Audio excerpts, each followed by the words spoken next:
Há 300 milhões de anos, a Terra apresentava uma realidade completamente diferente da de hoje.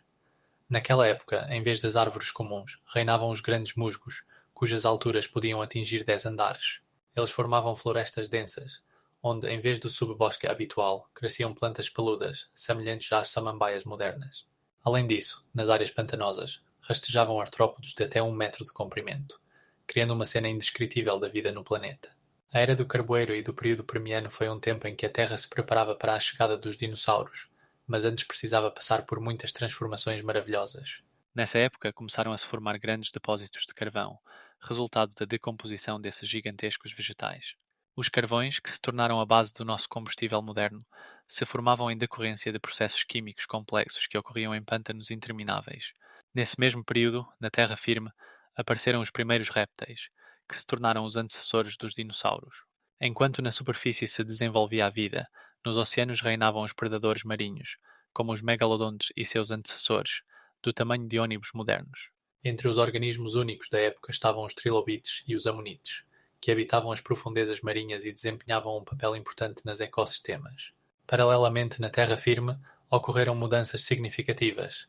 Os continentes começaram a se mover, formando supercontinentes como a Pangeia, que uniu quase todas as terras em um todo. Esse vasto continente criava nichos ecológicos únicos para a flora e fauna.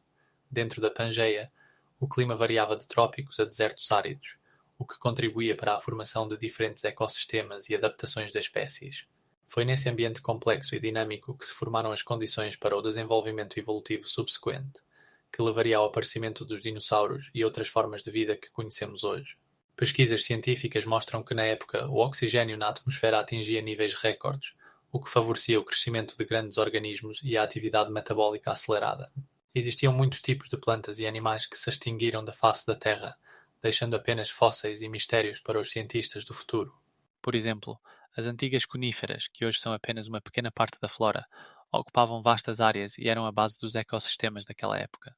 Essas mudanças transformaram a Terra em um cenário de interações complexas entre espécies, o que no futuro levaria ao aparecimento de formas de vida mais complexas. Condições específicas de vida, como altos níveis de dióxido de carbono e temperaturas mais altas, se tornaram a base para a criação de novos ecossistemas. Essas mudanças foram prenúncios dos grandiosos transformações que ocorreriam no futuro, quando os dinossauros apareceriam na Terra. No início do período carbonífero, a Terra apresentava vastos florestais tropicais que se estendiam por toda a planeta, e o clima era quente e úmido, criando condições ideais para o crescimento exuberante da flora e fauna. Esses florestais eram principalmente compostos por árvores coníferas gigantes, e os primeiros fetos, cujas alturas podiam atingir 30 metros.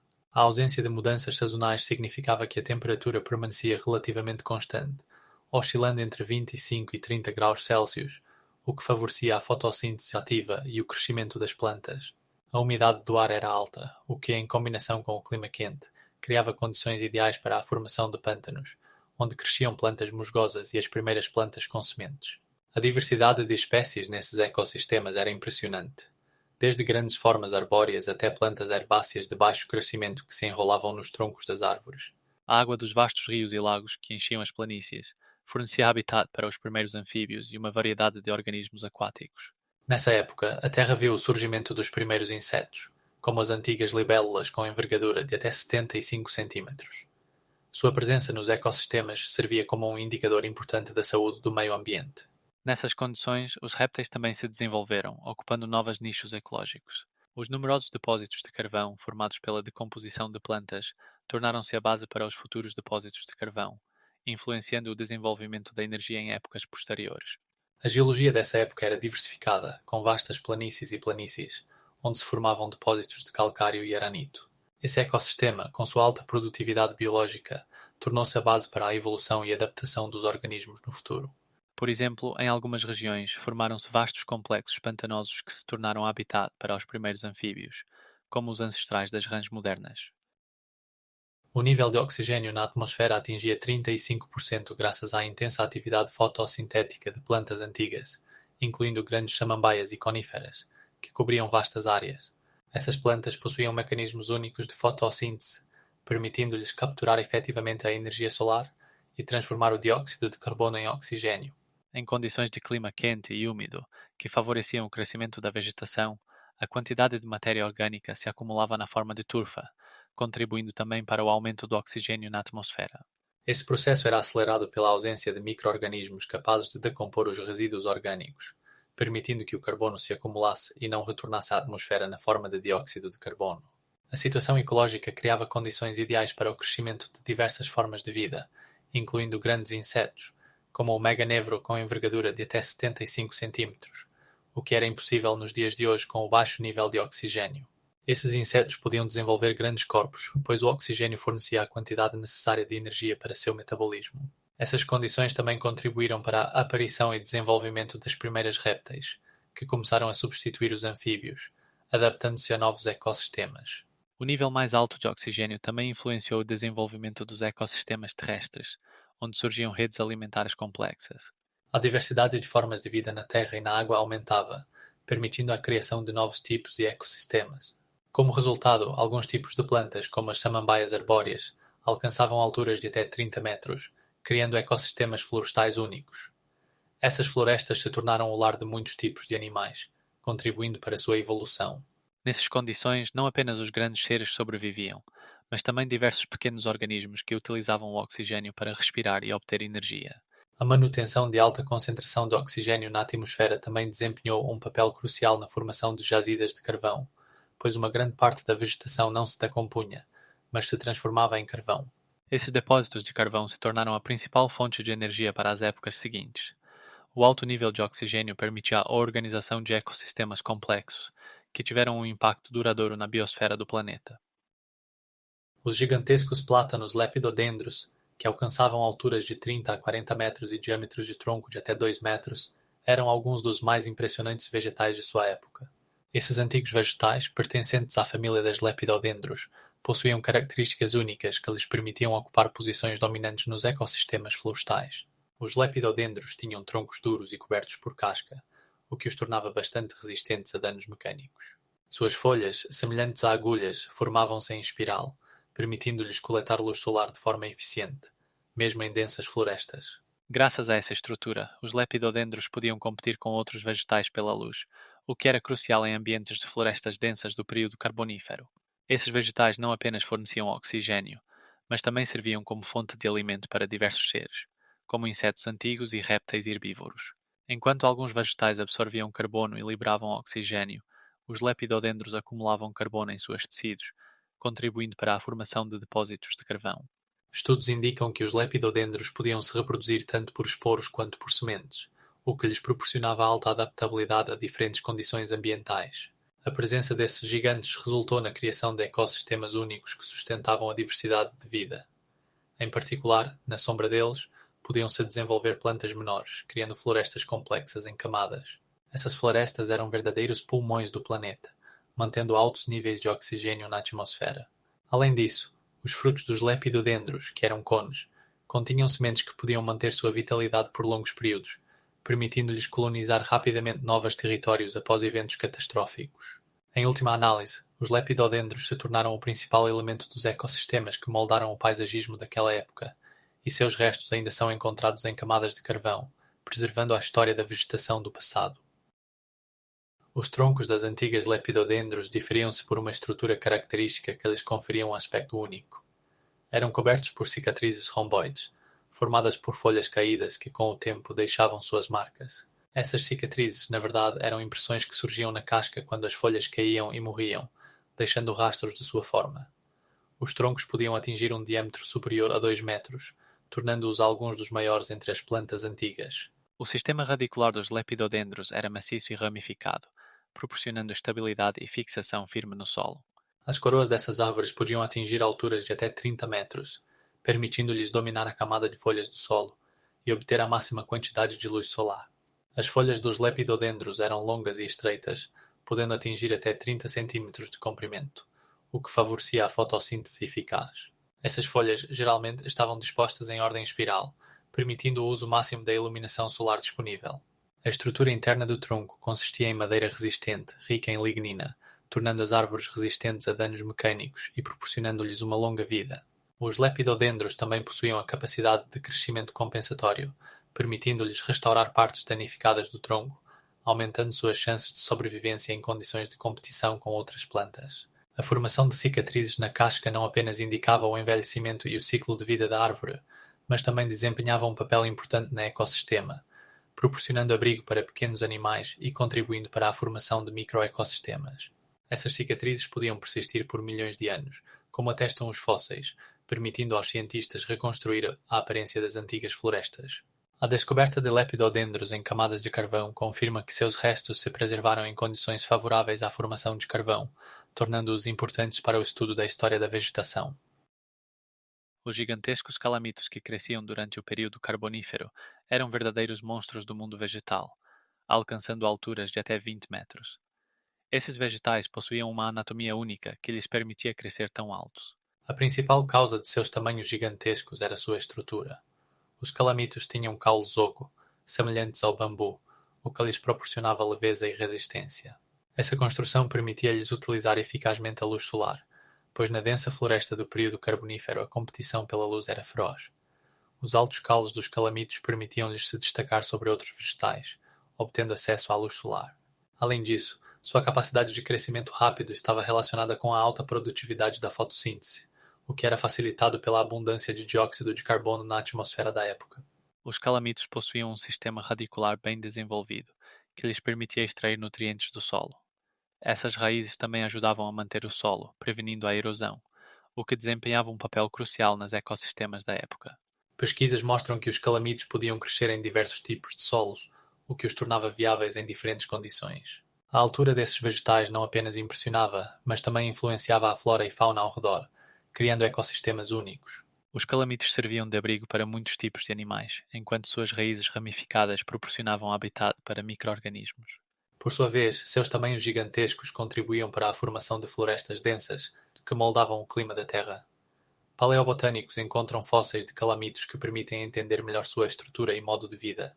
As descobertas mostram que os calamitos tinham ramificações complexas, que aumentavam a área das folhas e, consequentemente, a eficiência da fotossíntese. Isso foi um fator importante em sua evolução e sucesso nos antigos florestas. Os calamitos foram um dos primeiros vegetais a se adaptarem às rápidas mudanças nas condições ambientais, o que lhes garantiu a posição dominante nos ecossistemas da época.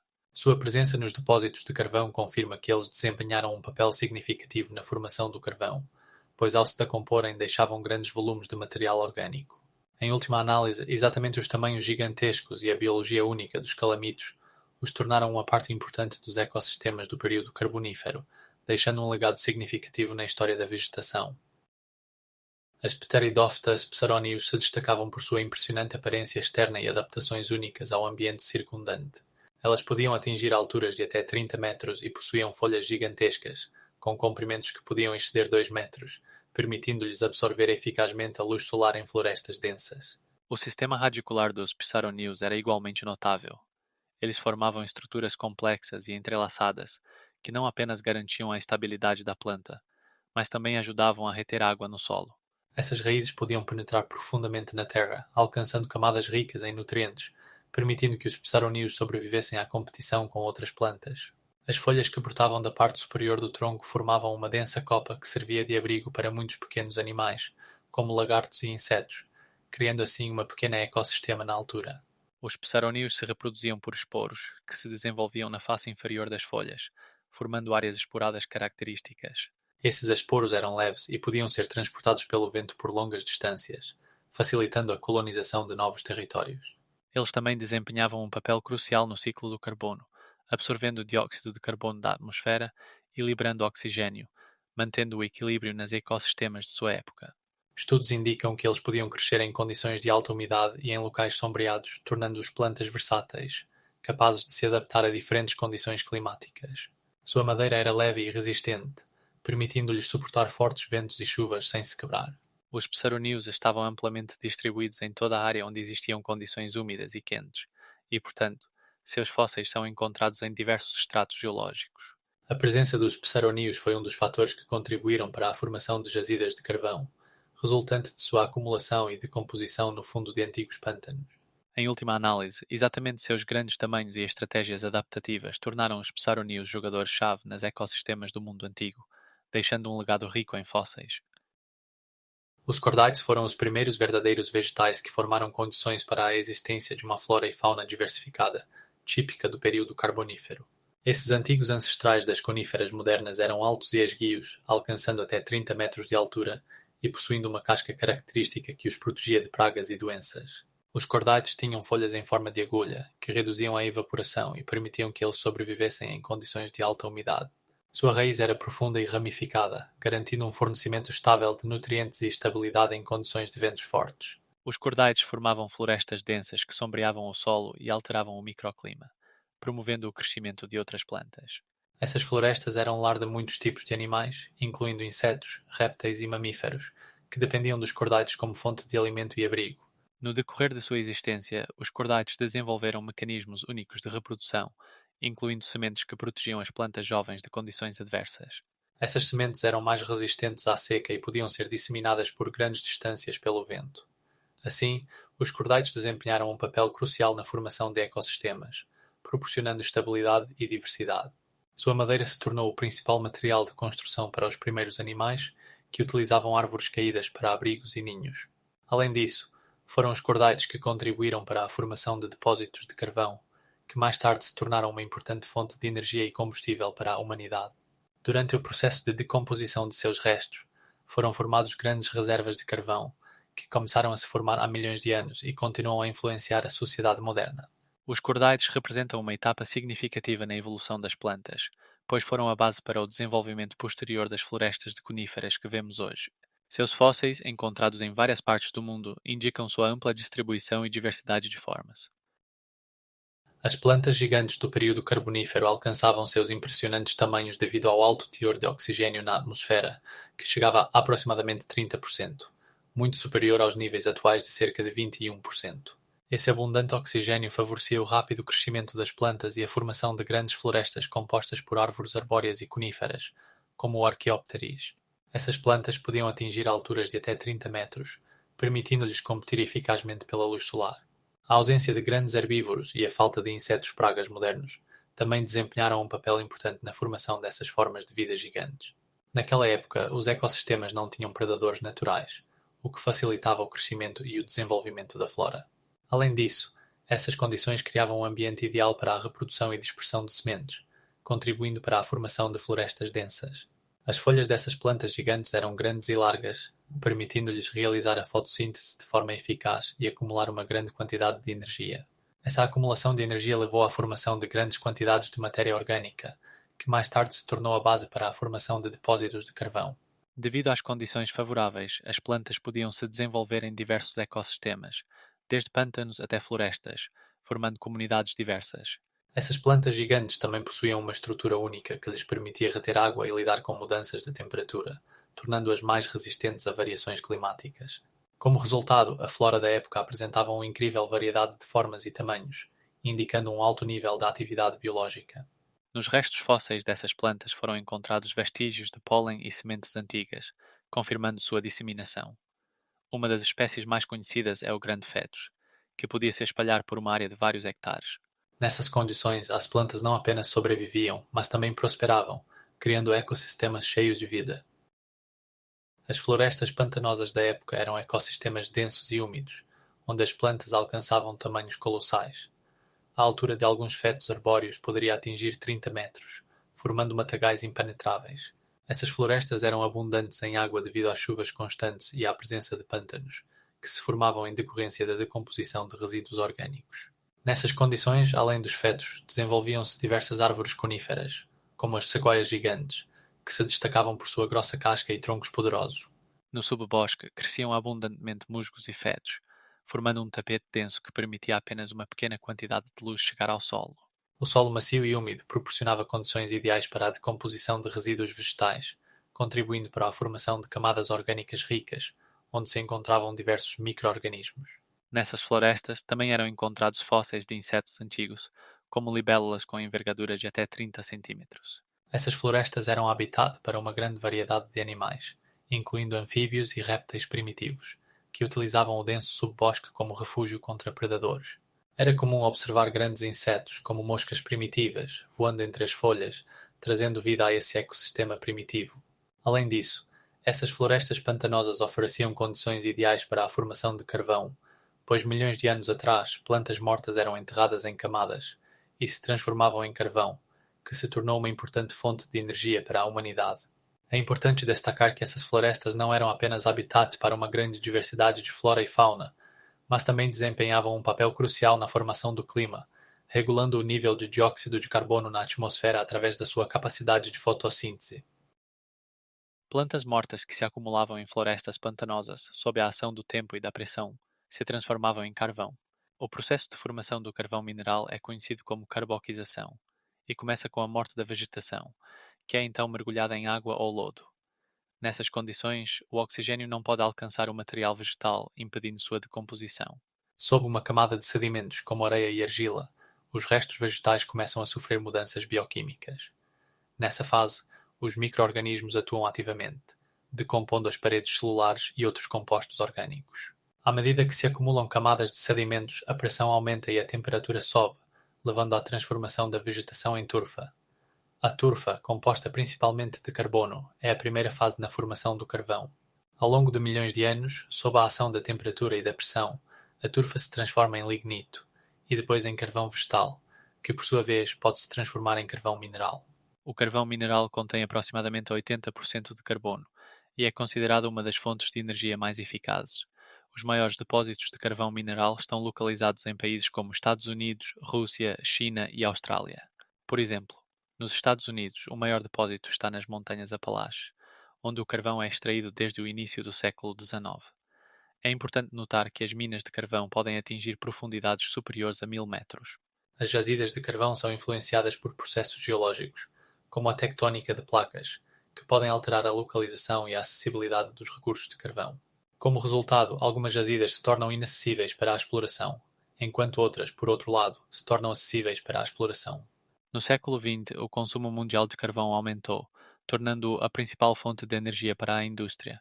Hoje em dia, as usinas termoelétricas a carvão produzem mais de 40% da energia elétrica no mundo. O carvão se forma como resultado de processos geológicos prolongados, nos quais participam os restos de plantas antigas, como equináceres e samambaias. Essas plantas, que cresciam em zonas pantanosas, se acumulavam no fundo de corpos d'água. Quando morriam, os restos vegetais eram cobertos por camadas de rochas sedimentares como lodo e areia, criando condições para a decomposição anaeróbica. Sob pressão e temperatura, que aumentam com o tempo, ocorre o processo de carbonificação, no qual os compostos orgânicos se transformam em carvão. Primeiro, forma-se o turfa e depois ocorre sua metamorfose ulterior, resultando na formação do carvão mineral. Este processo leva milhões de anos e, em diferentes estágios, o carvão pode ter diferentes características, como o antracito, com alto teor de carbono, ou o carvão vegetal, com menor teor. O período carbônico, que recebeu seu nome devido à abundância de depósitos de carvão, foi crucial para a formação do sistema ecológico do planeta. Nesse tempo, a Terra tinha vastas florestas, que criaram condições ideais para a acumulação de material vegetal. Pesquisas científicas mostram que, em algumas regiões, como a Europa moderna e a América do Norte, os depósitos de carvão podem conter biomassa equivalente a bilhões de toneladas de carvão. Essas reservas determinam significativamente a história geológica da Terra e influenciam as mudanças climáticas. O período carbônico também foi a principal fonte de carvão, que mais tarde foi utilizado na Revolução Industrial, quando começou o uso em massa do carvão para a produção de energia e a fabricação de aço. Por exemplo, no século XIX, na Inglaterra, o carvão se tornou o principal combustível para motores a vapor, permitindo o desenvolvimento do transporte ferroviário e da indústria. Hoje em dia, os depósitos de carvão continuam sendo um recurso estratégico, desempenhando um papel importante na economia e na energia de muitos países. As minas de carvão, que começaram a se desenvolver no século XIX, continuam funcionando no século XXI, proporcionando emprego para milhões de pessoas. Gigantescos libélulas, conhecidas como meganverus, viviam em pântanos e florestas densamente cobertas de vegetação, que forneciam alimento e locais para reprodução. Esses insetos alcançavam impressionantes dimensões de até 70 centímetros de envergadura, tornando-se os maiores insetos voadores de todos os tempos. Os meganverus possuíam uma anatomia única, incluindo asas poderosas e lisas, que lhes conferiam uma manobrabilidade incrível no ar.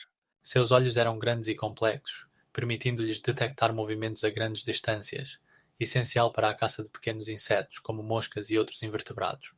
Estudando sua estrutura, cientistas descobriram que os meganverus tinham asas com diferentes tipos de nervuras, proporcionando excelente resistência e flexibilidade. Essas libélulas podiam alcançar velocidades de até 25 km por hora, permitindo-lhes caçar rapidamente e evitar predadores. Além disso, sua capacidade de voo era significativamente melhorada por uma musculatura complexa que permitia controlar cada movimento das asas. Os megânveros habitavam ambientes de alta umidade, o que favorecia sua reprodução. Pesquisas indicam que eles podiam depositar ovos em água parada, onde as larvas se desenvolviam por longos períodos. As larvas dos megânveros, com corpos longos e mandíbulas poderosas, eram predadores assustadores, caçando outros insetos e até pequenos vertebrados. Reprodução e desenvolvimento ocorriam em corpos d'água, permitindo-lhes evitar a competição com outras espécies. Os megânveros desapareceram há aproximadamente 300 milhões de anos, mas seus fósseis são encontrados em todo o mundo, ajudando os cientistas a entender melhor os ecossistemas da época. Por exemplo, no século XIX, fósseis de meganverus foram descobertos em minas de carvão na atual Europa, indicando que esses insetos habitavam florestas tropicais ricas em flora e fauna. Os tamanhos dos meganverus e suas adaptações únicas ao ambiente fazem deles objeto de estudo para paleontólogos e biólogos, que buscam entender como o clima e os ecossistemas mudaram ao longo dos séculos. Hoje em dia, seus impressionantes tamanhos e a estrutura de suas asas continuam sendo temas importantes de estudo no contexto dos processos evolutivos que levaram à existência das libélulas modernas. Os megânveros foram os primeiros insetos a mostrar que grandes tamanhos não são sempre um obstáculo para a sobrevivência em ecossistemas complexos. A Arthroptera, que vivia em condições de florestas tropicais, era um verdadeiro gigante entre os artrópodes, alcançando comprimentos de até 2 metros e meio, o que a tornava o maior artrópode terrestre conhecido na história. Esses seres habitavam a Terra em um período em que o nível de oxigênio na atmosfera era significativamente maior do que hoje, o que facilitava seus grandes tamanhos e metabolismo ativo. Arthroptera possuía um exoesqueleto rígido, que lhe permitia se proteger de predadores, além de desenvolver membros poderosos capazes de se mover por terrenos complexos. Estudos indicam que ela poderia se mover tanto na terra quanto nas árvores, o que lhe dava acesso a diversas fontes de alimento, incluindo vegetação e pequenos invertebrados. Sua anatomia complexa incluía mais de 30 pares de membros, permitindo uma manobra eficiente em florestas densas cheias de obstáculos. Enquanto os artrópodes modernos se alimentam principalmente de matéria orgânica em decomposição, Arthroptera provavelmente tinha uma dieta mais diversificada, incluindo predação. Existem fósseis que mostram que Arthroptera poderia alcançar tamanhos tão grandes graças à sua capacidade de se adaptar a mudanças ambientais, incluindo mudanças climáticas e disponibilidade de alimento. Os tamanhos lendários de Arthroptera despertam o interesse dos cientistas, que continuam a estudar seu papel nos ecossistemas da época. Ela desempenhava um papel importante na cadeia alimentar, e sua extinção provavelmente foi um dos fatores que influenciaram o desenvolvimento posterior dos ecossistemas terrestres. Fósseis de Arthroptera foram encontrados em diversos locais, incluindo minas de carvão na Europa e na América do Norte, confirmando sua ampla distribuição. Interessantemente, seus tamanhos e forma corporal poderiam servir tanto para proteção quanto para atrair parceiros durante o processo de reprodução. Pesquisas científicas mostram que artrópodes tão grandes quanto Arthroptera eram extremamente vulneráveis a mudanças nos ecossistemas, tornando sua extinção um tema importante para o estudo na perspectiva da evolução. O estudo de Arthroptera ajuda a entender como grandes organismos se adaptaram ao ambiente e quais fatores influenciaram sua sobrevivência. Em resultado, Arthroptera continua sendo um dos organismos mais discutidos e estudados na paleontologia, representando interesse tanto para a comunidade científica quanto para o público em geral. O alto nível de oxigênio alcançado naquele período criava condições ideais para o crescimento de insetos até tamanhos colossais. A concentração de oxigênio na atmosfera excedia 21%, o que contribuía para o aumento do tamanho do sistema respiratório desses organismos. Cientistas acreditam que exatamente isso permitiu a alguns tipos, como a meganeura, que alcançava uma envergadura de até 70 cm, desenvolver um mecanismo eficiente de respiração. Em condições de atmosfera rica em oxigênio, os insetos podiam obter mais oxigênio necessário para o metabolismo ativo, o que, por sua vez, contribuía para o seu crescimento. Notável é o fato de que tamanhos tão grandes de vida não eram apenas resultado do aumento da disponibilidade de oxigênio, mas também da ausência de predadores naturais. Naquele tempo, não havia mamíferos na Terra que pudessem competir seriamente com os insetos. A adaptação às condições do ambiente também desempenhou um papel importante. Os insetos podiam desenvolver tamanhos maiores, pois seus exoesqueletos, compostos de quitina, proporcionavam a resistência e proteção necessárias. Experimentos realizados com insetos modernos mostram que o aumento do nível de oxigênio até 30% pode levar a um aumento significativo de seus tamanhos, confirmando a hipótese de que insetos grandes no passado eram resultado exatamente dessas condições. Além disso, o aumento do tamanho dos insetos influenciava o ecossistema. Eles eram capazes de desempenhar funções de polinização e distribuição de nutrientes em um nível muito maior do que os modernos equivalentes. Portanto, altas concentrações de oxigênio não apenas contribuíam para a sobrevivência, mas também criavam um ecossistema único onde os insetos dominavam. À medida que o clima mudava e o nível de oxigênio diminuía, os tamanhos dos insetos diminuíam, e no final desse período, eles já não alcançavam tamanhos tão impressionantes quanto seus antepassados. Os fatos indicam que em condições de alta saturação de oxigênio, os insetos podiam desenvolver seus genes, proporcionando adaptações únicas ao ambiente. Os gigantescos arquimacrises eram alguns dos seres mais impressionantes de sua época, alcançando tamanhos de ratos. Esses insetos, pertencentes à ordem Blattodea, tinham até 30 centímetros de comprimento. Seus grandes tamanhos eram possíveis devido ao alto nível de oxigênio na atmosfera, que permitia a esses seres desenvolverem seus órgãos respiratórios e manterem uma troca ativa de substâncias. O Arquimacris tinha um corpo robusto e achatado, protegido por um exoesqueleto resistente, o que lhe permitia sobreviver em diversos ambientes, incluindo mudanças climáticas severas. As descobertas de fósseis mostram que suas asas dianteiras podiam alcançar até 35 centímetros de envergadura, permitindo-lhes voar longas distâncias. Esses insetos tinham mandíbulas poderosas, capazes de mastigar vegetação, o que lhes permitia se alimentar de uma variedade de alimentos, incluindo casca de árvores e restos em decomposição. No seu ecossistema, o Arquimacris desempenhava um papel crucial como decompositor, ajudando na decomposição de substâncias orgânicas e mantendo o equilíbrio no ambiente. Além disso, sua presença influenciava outros tipos de seres, criando competição por alimentos e território. Enquanto muitos insetos modernos evoluíram para formas menores, o Arquimacris demonstrava adaptações únicas que lhe permitiam sobreviver e dominar em seu tempo. Fósseis encontrados em depósitos de carvão confirmam que o Arquimacris existiu por pelo menos 30 milhões de anos e deixou um legado significativo. Esses insetos não apenas chamavam a atenção dos cientistas por seu tamanho, mas também serviam como chave para entender os ecossistemas do período Carbonífero, quando a vida na Terra era completamente diferente. Seus fósseis podem ser encontrados em países como a Alemanha e Estados Unidos, o que destaca a ampla distribuição desses seres. O Arquimacris, assim como outros insetos gigantes, tornou-se vítima de mudanças climáticas e da diminuição do nível de oxigênio, o que eventualmente contribuiu para a extinção das formas gigantes. Portanto, o estudo do Arquimacris nos oferece uma janela para o passado, mostrando como as condições ambientais podem influenciar a evolução e a diversidade dos seres. Atualmente, o Arquimacris é um dos maiores insetos conhecidos, tornando-se uma parte significativa da história paleontológica. Os escorpiões pulmonoscorpiúceos que habitavam na era pré-histórica impressionam pelo seu tamanho. Eles podiam alcançar até 70 centímetros de comprimento. Esses predadores tinham um exoesqueleto rígido que proporcionava proteção contra inimigos, além de pinças poderosas capazes de capturar e segurar a presa. Os pulmonoscorpiúceos se destacavam por uma adaptação única. Eles podiam respirar tanto através dos pulmões quanto através de partes especiais do corpo, o que lhes permitia sobreviver em ambientes com baixo nível de oxigênio. Seus espinhos venenosos eram usados para paralisar a presa, tornando-os eficientes caçadores em seus ecossistemas. Os cientistas acreditam que os pulmonoscorpiúceos foram alguns dos primeiros predadores terrestres, colocando-os na mesma categoria que outros grandes artrópodes da época. Esses seres habitavam em mares rasos e zonas costeiras, onde puderam se desenvolver em condições menos perigosas para grandes predadores. A estrutura de seus corpos permitia que se adaptassem a diferentes condições, tornando-os competitivos na luta por recursos. Ossadas de pulmonoscorpiúceos são encontradas em regiões como a América do Norte e a Europa, indicando a ampla distribuição desses seres. Existe a opinião de que, exatamente por sua versatilidade e capacidade de adaptação, os pulmonoscorpiúceos conseguiram coexistir com outros tipos de seres, incluindo grandes insetos e anfíbios primitivos.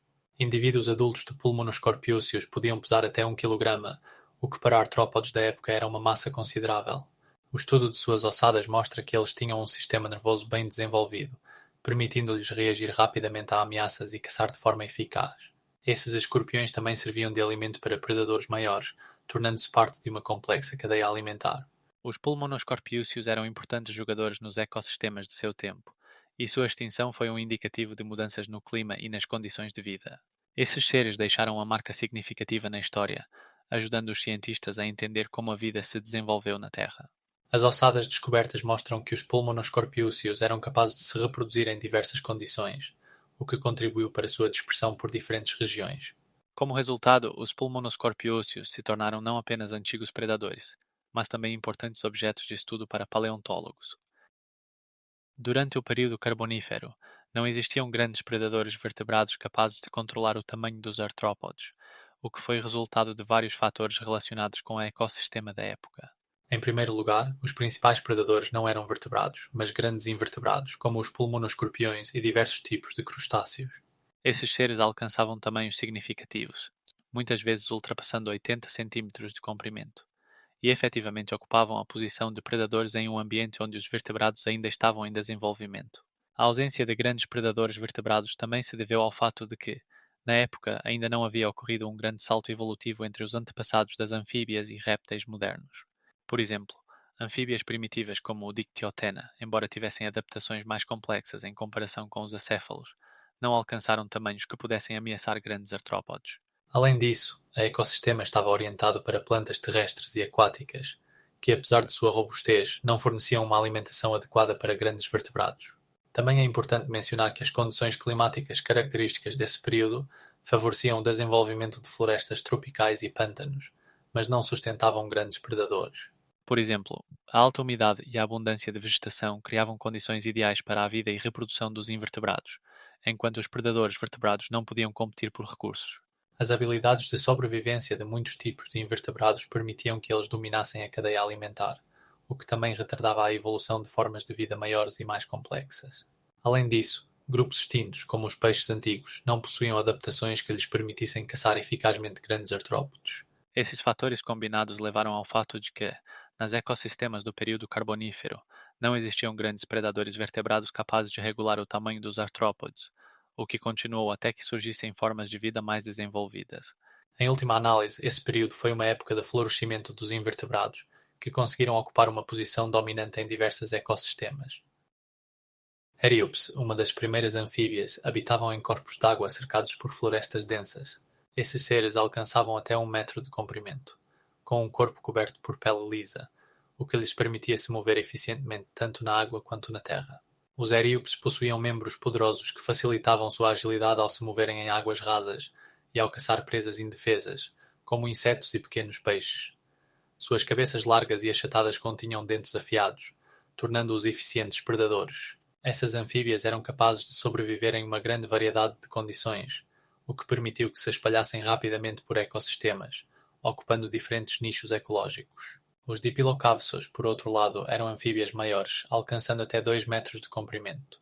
Seu corpo tinha uma estrutura mais robusta e resistente, o que os tornava mais protegidos contra predadores.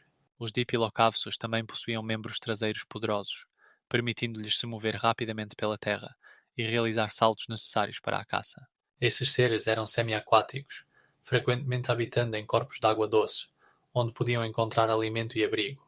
A estrutura de seu crânio e a fileira de dentes indicavam que eram principalmente carnívoros, utilizando sua força e velocidade para capturar presas. Essas anfíbias apresentaram os primeiros sinais de adaptação à vida na Terra, incluindo mudanças no sistema respiratório, permitindo-lhes respirar ar quando estavam na margem. Os Eríops e os Dipilocavsos se tornaram figuras importantes nos ecossistemas de sua época, pois não apenas preencheram lacunas na cadeia alimentar, mas também foram ancestrais de anfíbias mais modernas.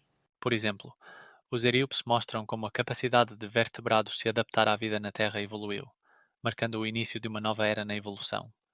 Essas anfíbias diferiam em forma e tamanho, mas todas estavam ligadas ao ambiente aquático. Portanto, sua existência marcou o início de muitas mudanças evolutivas futuras, que levaram ao aparecimento de formas de vida mais complexas. Os Eríopes e os Dipilocavsos deixaram uma marca significativa na história da vida na Terra, pois foram os precursores da transição para anfíbios maiores e mais complexos que colonizaram a Terra milhões de anos depois. Esses seres são elementos importantes na cadeia evolutiva, demonstrando como a vida na Terra se adaptou às mudanças no ambiente ao seu redor. Eugirinos, conhecido como uma das maiores anfíbias de seu tempo, alcançava comprimentos de até 4,5 metros e possuía uma série de características únicas que o destacavam entre outros representantes de seu ambiente ecológico. Esta gigantesca anfíbia tinha um corpo robusto, longas extremidades e uma grande cabeça com mandíbulas massivas, tornando-a um eficiente predador em seus habitats aquáticos. Eugirinos vivia em águas doces, como rios e lagos, onde caçava peixes e pequenos animais, utilizando seus dentes afiados para capturar a presa. Uma característica de sua anatomia era o corpo plano e largo, que permitia que ele manobrasse na água e desenvolvesse rapidamente a velocidade durante a caça. Seus ancestrais provavelmente eram menores, mas Eugirinos se tornou um dos pioneiros na adaptação à vida aquática, ocupando um nicho que antes era inacessível para anfíbias menores. Paleontólogos encontram fósseis de eugirinos em diversos locais, incluindo a América do Norte e a Europa, o que indica sua ampla distribuição. Estudos mostram que essa espécie poderia aumentar seu comprimento através de um rápido crescimento na fase jovem, o que lhe dava uma vantagem na competição por recurso. Eugirinos também poderia usar suas fortes extremidades para se mover na terra, o que abria novas possibilidades para a caça e o esconderijo. Os ossos de eugirinos mostram sinais que indicam sua capacidade de permanecer longo tempo submerso, possivelmente relacionado às suas práticas de caça.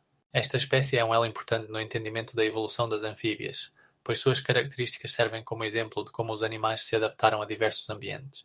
Como um dos primeiros grandes predadores, eugirinos representam uma fase de transição na evolução dos vertebrados, da vida aquática para formas de vida mais complexas que habitam a Terra. Fósseis deste tipo são encontrados em camadas datadas de milhões de anos atrás, destacando sua importância no estudo das antigas ecossistemas. Eugirinos se tornou um objeto central para os paleontólogos, pois o estudo de sua anatomia e modo de vida ajuda a entender melhor como ocorreu a evolução das anfíbias e quais fatores influenciaram seu desenvolvimento em condições climáticas cambiantes. O tamanho de Eugirinos e suas adaptações à vida aquática o tornaram não apenas um predador, mas também um participante importante dos ecossistemas de seu tempo, influenciando as populações de outros animais e sua evolução.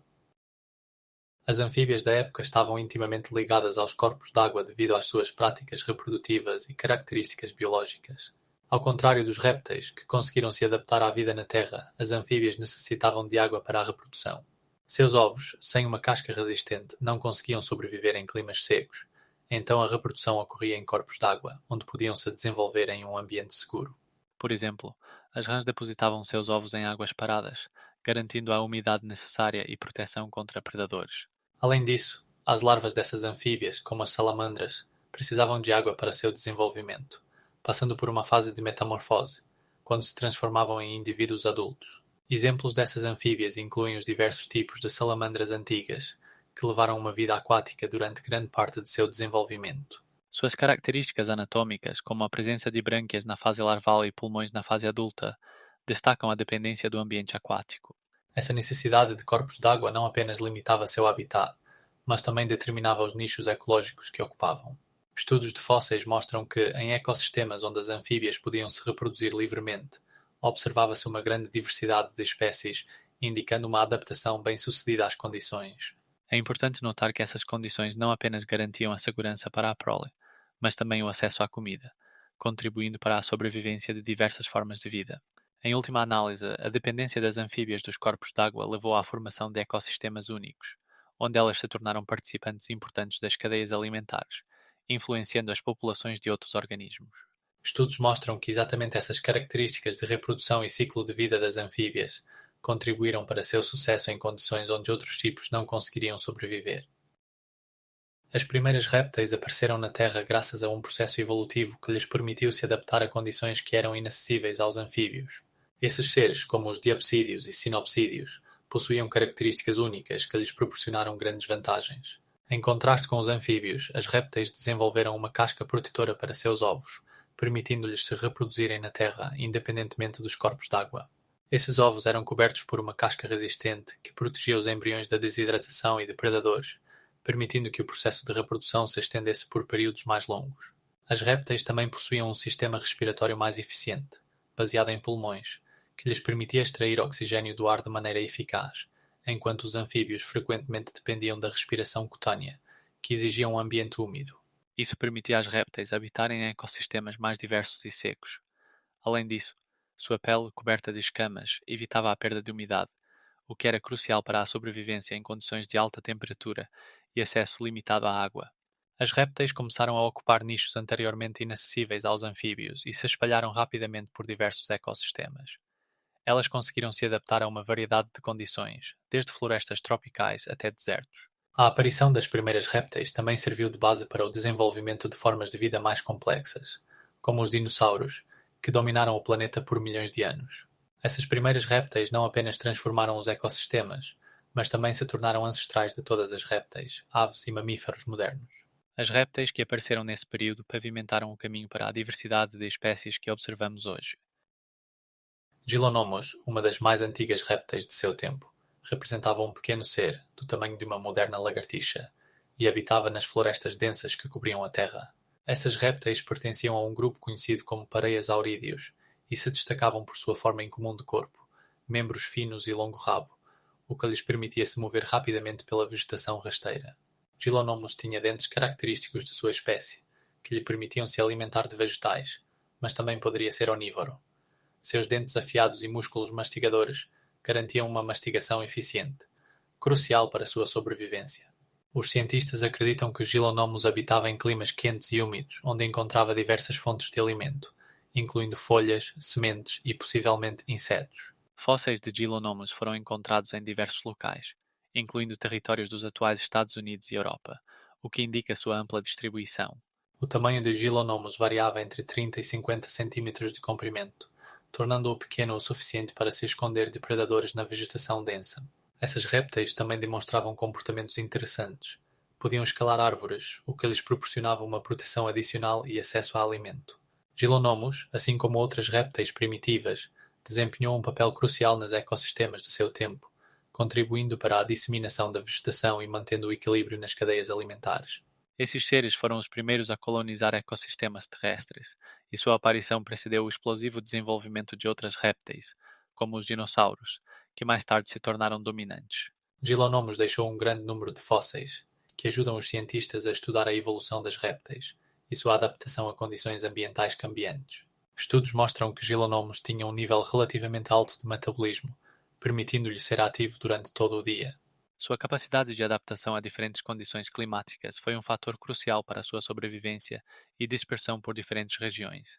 A lendária capacidade de Gillinomus de sobreviver em condições de forte competição e mudança climática foi um passo importante na evolução das répteis. É importante notar que Gillinomus não foi apenas um observador de seu tempo, mas um participante ativo dos ecossistemas em que vivia, contribuindo para a transformação do paisagismo e da biodiversidade. Essas répteis formaram a base para muitos dos tipos que vieram depois, e seu legado continua a ser estudado por cientistas ao redor do mundo. Gillinomus simboliza a antiga linha evolutiva que levou ao surgimento das répteis modernas, aves e mamíferos. A aparição do ovo amniótico foi um evento revolucionário na história dos répteis, proporcionando-lhes a capacidade de colonizar com sucesso a Terra. Este ovo, diferentemente das formas anteriores de reprodução, permitia que os embriões se desenvolvessem em um ambiente protegido, eliminando a necessidade de um ambiente aquático para a reprodução. Os ovos amnióticos possuem várias características-chave que contribuíram para a sobrevivência e adaptação dos répteis à vida terrestre. Primeiramente, eles estão rodeados por um amnion, uma camada protetora que impede a desidratação e danos físicos. Em segundo lugar, a presença de um alantoide, que serve para armazenar os resíduos metabólicos e de respiração, permitiu que os embriões utilizassem de forma eficiente os recursos disponíveis. Essas adaptações aumentaram significativamente as chances de sobrevivência em condições onde o acesso à água pode ser limitado. Répteis, como os ancestrais das atuais lagartas e cobras, podiam depositar ovos na terra, o que proporcionava maior liberdade na escolha do local para a reprodução. Por exemplo, enquanto os anfíbios eram obrigados a depositar ovos na água, os répteis podiam se estabelecer em um espectro mais amplo de ecossistemas, incluindo desertos e florestas. Isso também contribuiu para a diversificação dos tipos, desde pequenas lagartas até grandes dinossauros. Além disso, os ovos amnióticos permitiram que os répteis reduzissem a competição com os tipos aquáticos, permitindo-lhes ocupar nichos ecológicos anteriormente inacessíveis. Além disso, essa forma de reprodução proporcionava proteção para a prole contra predadores, o que se tornou um fator importante para o aumento da sobrevivência. Como resultado, os répteis não apenas se adaptaram a diferentes condições climáticas, mas também desenvolveram formas únicas, como tartarugas com carapaça ou lagartas voadoras. A aparição do ovo amniótico tornou-se a base para a evolução posterior dos répteis, abrindo caminho para a aparição dos mamíferos e aves. O ovo amniótico, em última análise, tornou-se um símbolo do sucesso dos répteis, que conseguiram conquistar a Terra e estabelecer seu domínio no planeta. Os pelicossauros, que habitavam a Terra durante o período Carbonífero, representam um grupo único de ancestrais dos mamíferos e são uma parte importante da história evolutiva. Sua característica distintiva eram os pares de nadadeiras na parte superior das costas, que se originavam de apêndices alongados das vértebras. Essas estruturas provavelmente eram usadas para regulação térmica ou exibição, o que poderia ter desempenhado um papel no comportamento social desses animais. Os pelicossauros podiam atingir até 5 metros de comprimento e possuíam mandíbulas poderosas, permitindo-lhes caçar eficientemente uma variedade de presas, incluindo peixes e invertebrados. Seus dentes eram especializados para cortar e triturar, indicando uma dieta mista. O Dimetrodon é o representante mais conhecido desse grupo, apesar de seu nome, não sendo um dinossauro, mas sim uma forma mais antiga de répteis. O Dimetrodon tinha uma anatomia única, incluindo longas pernas, que permitiam-lhe se mover rapidamente pela terra. Estudos indicam que os pelicossauros podiam ocupar diferentes nichos ecológicos, desde carnívoros até herbívoros. Uma característica importante de seu estilo de vida era a capacidade de se adaptar a diferentes condições ambientais, o que contribuiu para sua sobrevivência e prosperidade. Eles habitavam tanto ecossistemas úmidos quanto secos, e podiam ser encontrados em uma variedade de paisagens, desde florestas até planícies abertas. Os pelicossauros, assim como muitas outras répteis da época, se extinguiram devido a mudanças climáticas e à competição com grupos de animais mais modernos. Seus fósseis foram encontrados em diversos locais, incluindo a América do Norte e a Europa, permitindo aos pesquisadores entender melhor sua anatomia e comportamento. Hoje em dia, os pelicossauros continuam a ser objeto de intensos estudos, pois suas características únicas e estilo de vida fornecem informações valiosas sobre a transição de répteis para mamíferos. Os fósseis encontrados em camadas datadas de mais de 300 milhões de anos permitem aos pesquisadores estudar suas relações evolutivas e adaptações que influenciaram o desenvolvimento dos vertebrados terrestres. Dimetrodon, que viveu no final do período Permiano, tornou-se o primeiro grande predador terrestre e se destacava entre seus semelhantes devido a uma anatomia e comportamento únicos. Este réptil alcançava até 4 metros de comprimento e possuía uma crista característica, parecida com uma vela nas costas, que poderia servir para termorregulação ou exibição. Seus dentes eram afiados e pontiagudos, permitindo que ele caçasse eficazmente outros animais, incluindo pequenos répteis e invertebrados. A estrutura de suas mandíbulas indica que o Dimetrodon era um predador ativo, capaz de capturar e segurar sua presa. Estudos mostram que o Dimetrodon tinha um alto nível de metabolismo, o que lhe permitia ser ativo mesmo em condições de variação de temperatura. Suas descobertas em locais como o Texas e a Oklahoma permitem aos cientistas analisar seu modo de vida e comportamento. O Dimetrodon representa uma marca importante na evolução dos vertebrados terrestres, pois suas características anatómicas precederam a aparição dos primeiros mamíferos. Seus restos, encontrados em camadas datadas de mais de 200 milhões de anos, permitem aos pesquisadores entender como os antigos ecossistemas funcionavam e como os predadores se adaptavam às condições cambiantes. O Dimetrodon foi um jogador-chave nos ecossistemas de sua época, e sua função na cadeia alimentar era significativa, pois ocupava os níveis superiores, influenciando a diversidade e o comportamento de outros animais. Comparado com os predadores modernos, o Dimetrodon tinha adaptações únicas, como pernas fortes, que lhe permitiam se mover na terra, abrindo novas possibilidades para a caça. Seus fósseis, encontrados em depósitos salinos, mostram que ele vivia em condições quentes e úmidas, o que contribuiu para seu sucesso. A presença de grandes predadores como o Dimetrodon significava que as ecossistemas da época eram mais complexas e diversificadas do que se pensava anteriormente. Este tipo não só foi pioneiro entre os predadores terrestres, mas também um elo importante na cadeia evolutiva que levou à aparição dos mamíferos. Os restos do Dimetrodon, encontrados em diferentes formações geológicas, continuam a despertar o interesse dos paleontólogos, que buscam entender seu comportamento e papel ecológico. Ao final do período Carbonífero, o clima sofreu mudanças significativas que influenciaram os ecossistemas e a biodiversidade. A temperatura foi gradualmente diminuindo, resultando em um resfriamento global e alterações nas condições do solo. Nesse período, a Terra começou a formar grandes continentes, enquanto os níveis dos oceanos flutuavam significativamente. Isso estava relacionado com a atividade tectônica. Os continentes se moviam, criando novos ambientes para a vida. As florestas quentes e úmidas do período Carbonífero deram lugar a zonas climáticas mais secas e frescas. Isso levou à extinção de alguns tipos de plantas, como os grandes fetos e cicadáceas, que dominaram por milhões de anos. Em seu lugar, começaram a aparecer plantas mais resistentes às mudanças, como as cicadáceas arbóreas e as coníferas sem sementes. Essas mudanças na vegetação, por sua vez, influenciaram os animais. Muitos tipos, incapazes de se adaptar aos novos ambientes, se extinguiram. Nesse período, os mamíferos e répteis começaram a se desenvolver, ocupando os nichos deixados pelos extintos. É importante notar que, a essa altura, as condições climáticas começaram a favorecer a formação de grandes depósitos de carvão, que se tornaram a base para a futura indústria do carvão. Isso também afetou o balanço de carbono na atmosfera, pois os depósitos de carvão se tornaram uma fonte de carbono que era liberada na atmosfera durante a queima. Além disso, as mudanças climáticas levaram ao deslocamento dos ecossistemas em direção a condições mais secas e frias, tornando a sobrevivência de muitos tipos mais difícil. À medida que a temperatura continuava a diminuir, começaram a se formar ecossistemas mais diversos, preparando o terreno para a evolução futura da vida no planeta. Nessa época, os primeiros ancestrais dos mamíferos modernos começaram a se adaptar aos novos ambientes de vida. Os cientistas descobriram que nesse período o nível de oxigênio na atmosfera aumentou significativamente, o que favoreceu o crescimento de grandes animais terrestres e o aumento de seu metabolismo. Os fatos indicam que as mudanças climáticas desempenharam um papel crucial na formação dos ecossistemas que existiam no início do período Permiano.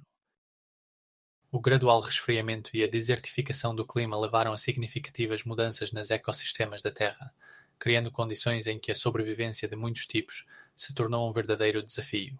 Durante esse período, a temperatura no planeta diminuiu, afetando a flora e a fauna. Existiam florestas extensas, dominadas por árvores coníferas como araucárias e ginkgos, mas com o agravamento do clima, sua diversidade diminuiu significativamente. Cientistas determinaram que, nessa época, o nível de dióxido de carbono na atmosfera caiu, piorando as condições para a vegetação. Em condições de escassez de água e temperaturas baixas, muitos tipos de plantas começaram a se extinguir, enquanto outros se adaptaram aos novos ambientes, desenvolvendo sistemas radiculares mais profundos para buscar água. Gigantes insetos, como os megânidos, tornaram-se menos comuns, sendo substituídos por espécies menores que se adaptavam mais rapidamente às condições cambiantes. Entre os mamíferos, precursores dos tipos modernos, houve uma evolução para formas mais compactas, permitindo-lhes reter melhor o calor.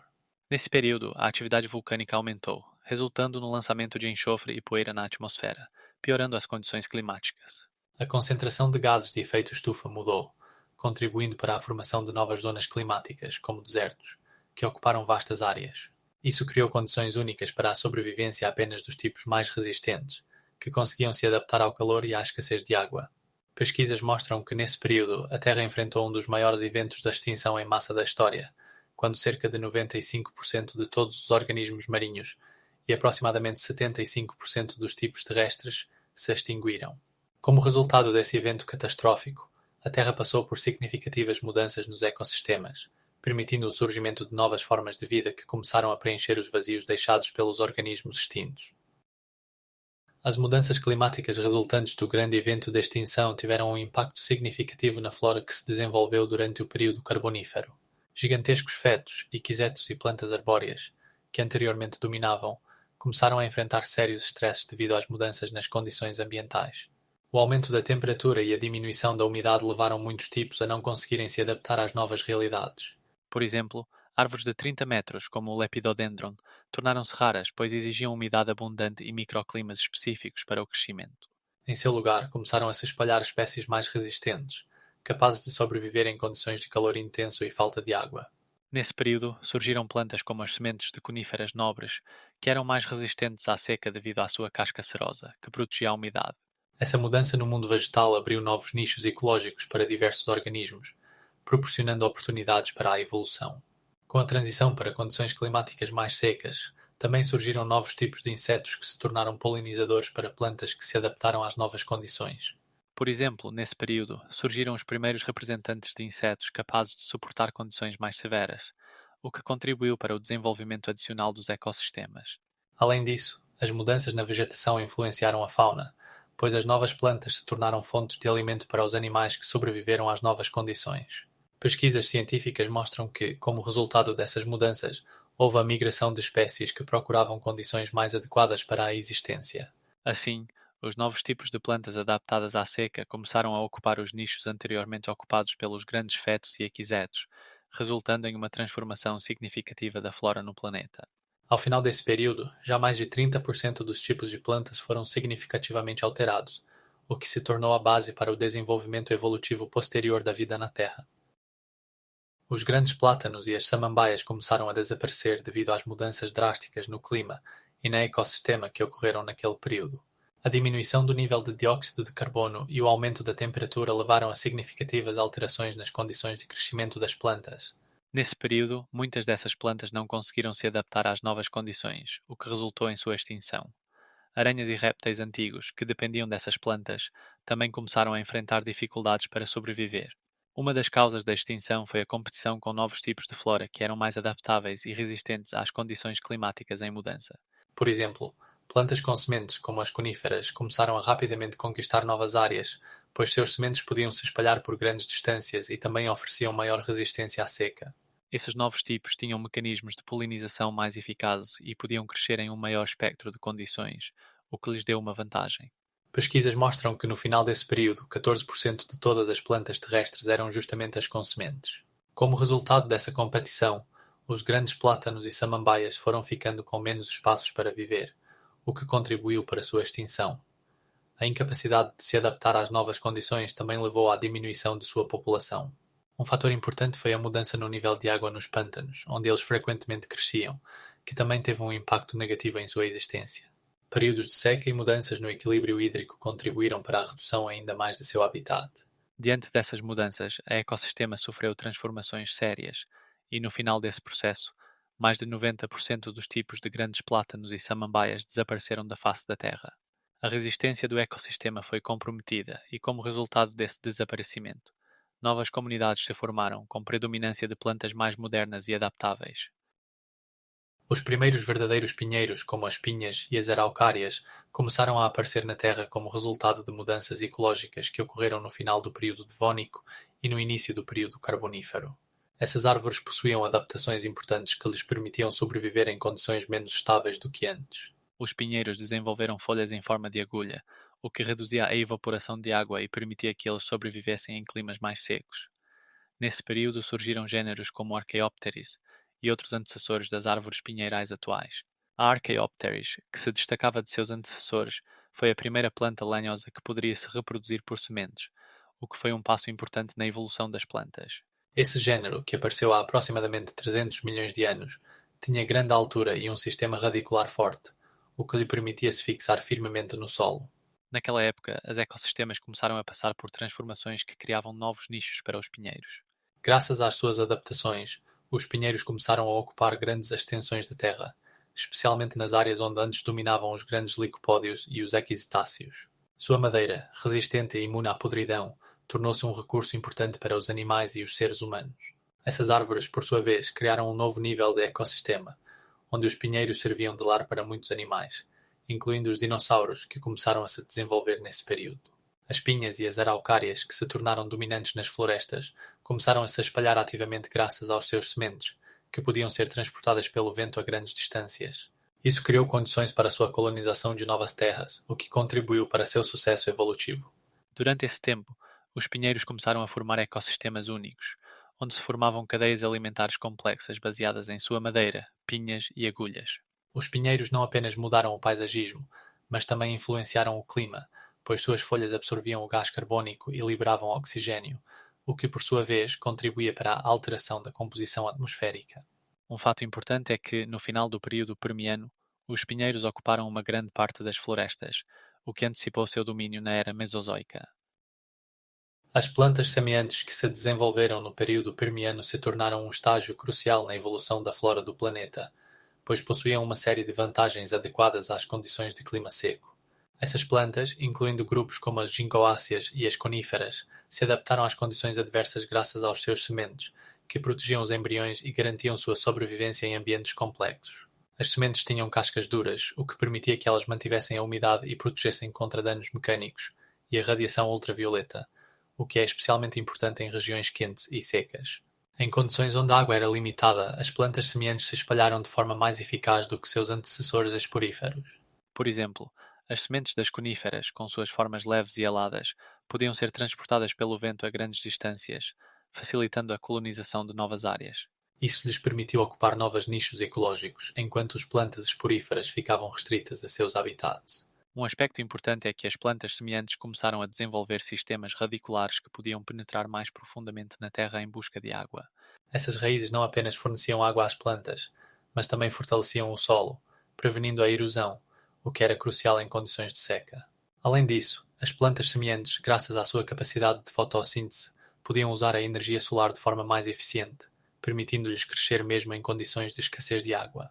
Por exemplo, algumas espécies, como as araucárias, podiam atingir alturas de até 50 metros e criar florestas densas que forneciam sombra e ajudavam a manter a umidade no ambiente.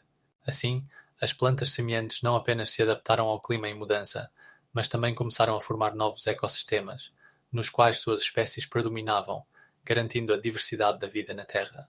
As árvores coníferas, como as sequoias, começaram a ocupar grandes áreas, formando florestas que se tornaram lar para muitos animais e outras plantas, criando complexas interações nos ecossistemas.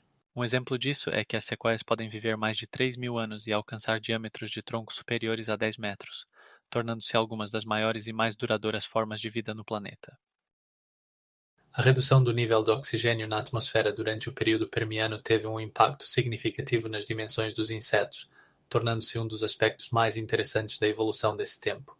O oxigênio, como se sabe, é essencial para a respiração de todos os organismos aeróbicos, e sua concentração na atmosfera nesse período variava significativamente. Por exemplo, em algumas regiões, o nível de oxigênio caiu para 21%, criando condições estressantes para muitos tipos. No entanto, nestas condições, os insetos, com suas adaptações únicas, conseguiram desenvolver grandes tamanhos, o que estava relacionado ao seu sistema respiratório, baseado em traqueias. As traqueias permitem que os insetos obtenham oxigênio diretamente do ar, tornando-os menos dependentes de sua concentração na atmosfera. Como resultado, algumas espécies de insetos, como a meganeura, alcançavam uma envergadura de até 80 cm, tornando-se os maiores insetos voadores de todos os tempos. Esses insetos gigantes podiam efetivamente absorver oxigênio, apesar de sua baixa concentração, o que é confirmado por suas características anatômicas, como traqueias aumentadas e um sistema circulatório mais eficiente. É interessante notar que exatamente nesse período surgiram outros grandes tipos, como escorpiões e aranhas antigas, que também se beneficiaram da redução da competição e das mudanças nos ecossistemas. Portanto, essa redução do oxigênio permitiu que alguns insetos se desenvolvessem até tamanhos gigantes, o que também contribuiu para seu domínio nos ecossistemas. As mudanças no clima e na flora, além da ausência de grandes predadores nesse período, criaram condições ideais para a reprodução e o crescimento desses organismos. Pesquisas científicas mostram que o nível de oxigênio na atmosfera estava relacionado a mudanças globais no clima, que por sua vez influenciavam a biosfera em geral. Como resultado, no período Permiano, vemos não apenas uma diversidade de formas de vida, mas também exemplos fascinantes de adaptação que continuam a intrigar cientistas e pesquisadores. As dimensões de alguns insetos durante o período Permiano mostram como a vida na Terra pode se adaptar a condições cambiantes e como a evolução pode levar a resultados inesperados. Descobrimentos científicos confirmam que nesse período existiam insetos que podiam alcançar tamanhos semelhantes aos de aves modernas. Os terapsídeos do período Permiano representam um grupo de antecessores avançados dos mamíferos, que começaram a evoluir em condições em que mudanças climáticas formavam novos ecossistemas. Esses seres, pertencentes à classe dos amniotas, diferiam-se dos répteis por uma maior capacidade de manter a temperatura corporal e uma estrutura dentária mais complexa, o que lhes permitiu se adaptar a dietas diversas. Um dos representantes mais conhecidos dos terapsídeos é o Dicinodonte, que poderia atingir até 3 metros de comprimento e possuía uma mandíbula poderosa, capaz de mastigar alimentos vegetais. Estudos indicam que seus dentes eram especializados para processar diferentes tipos de alimentos, o que o torna um dos primeiros exemplos de animais com uma dieta variada. Um aspecto importante de sua evolução foi o desenvolvimento de pelagem, o que sugere tentativas de regulagem térmica necessária para a sobrevivência em condições climáticas cambiantes. Os terapsídeos também possuíam características únicas do esqueleto, como a posição mais vertical das extremidades, o que lhes permitia se mover de maneira mais eficiente na Terra, em contraste com seus antecessores, que tinham membros laterais. Essas mudanças na anatomia contribuíram para um estilo de vida mais ativo e, eventualmente, prepararam o terreno para a aparição dos mamíferos. Um dos grandes avanços dos terapsídeos foi o desenvolvimento de um sistema respiratório complexo, que permitiu uma absorção mais eficiente de oxigênio, o que era crucial para a sobrevivência em condições de aumento do nível de dióxido de carbono na atmosfera. Os dados fósseis mostram que os terapsídeos eram um grupo diversificado, variando de pequenas formas do tamanho de um gato a grandes animais do tamanho de rinocerontes modernos. Eles ocupavam diferentes nichos ecológicos, o que indica uma alta capacidade de adaptação a diferentes condições de vida. É interessante notar que muitos terapsídeos apresentavam características típicas dos mamíferos, como uma estrutura mais complexa do ouvido, o que sugere uma relação evolutiva com os futuros mamíferos. Esses seres não apenas sobreviveram em condições complexas de seu tempo, mas também prepararam o terreno para o desenvolvimento posterior dos mamíferos, que eventualmente ocuparam os nichos ecológicos após a grande extinção em massa. Os terapsídeos, em essência, se tornaram os antecessores dos mamíferos, e sua diversidade e adaptações continuam sendo objeto de estudo para os paleontólogos, que buscam entender como a vida na Terra mudou ao longo de milhões de anos. Isso é evidenciado pela descoberta de fósseis de dicinodontes, encontrados na África do Sul e datados de aproximadamente 200 milhões de anos atrás. Os Gorgonopes, conhecidos como os primeiros carnívoros com presas de sabre na história da Terra, representam um exemplo fascinante de evolução ocorrida no período Permiano. Esses animais possuíam dentes longos característicos, que podiam alcançar mais de 30 centímetros, e os utilizavam para caçar outros animais. Os Gorgonopes eram conhecidos por seu robusto corpo, com comprimento de cerca de 2 metros e peso que frequentemente ultrapassava os 100 quilos. Uma característica notável de sua estrutura era a forma do crânio. Ele era alongado e largo, permitindo a acomodação de fortes músculos para a mastigação, além de proporcionar um amplo ângulo de visão. Esses carnívoros eram bastante variados, incluindo espécies como o Giganotossauro e o Dicinodonte, que se adaptaram a diferentes condições de seu habitat. Em contraste com seus antecessores, os Gorgonopes possuíam um sistema de termorregulação mais desenvolvido, permitindo-lhes caçar em uma variedade de condições climáticas. Seus restos foram encontrados não apenas na África do Sul, mas também em outras partes do mundo, incluindo a Rússia e a China, indicando um vasto território de distribuição. As descobertas mostram que os Gorgonopes preferiam ecossistemas florestais e arbustivos, onde podiam facilmente se esconder de suas presas. Eram caçadores ativos, caçando pequenos herbívoros e outros seres vivos, utilizando táticas de emboscada e ataques surpresa. As mudanças evolutivas ocorridas nos Gorgonopes também incluíram melhorias no ouvido e no olfato, proporcionando-lhes vantagens na caça. Seus crânios continham depressões especiais que indicavam a presença de terminações nervosas sensíveis, facilitando a percepção de sons e odores. Essas características tornaram os Gorgonopes alguns dos carnívoros mais bem-sucedidos de seu tempo, mas eles não conseguiram sobreviver ao grande evento da extinção que ocorreu no final do período Permiano. Paleontólogos continuam a estudar seus fósseis para entender melhor como esses seres se adaptaram e sobreviveram às constantes mudanças no ambiente ao seu redor. Os fósseis dos Gorgonopes foram encontrados em camadas ricas em fósseis de outros animais, sugerindo que eles ocupavam a parte superior da cadeia alimentar e influenciavam o ecossistema de seu tempo. A aparição dos primeiros herbívoros reptilianos parasaurideus representou um passo significativo na evolução dos animais na Terra.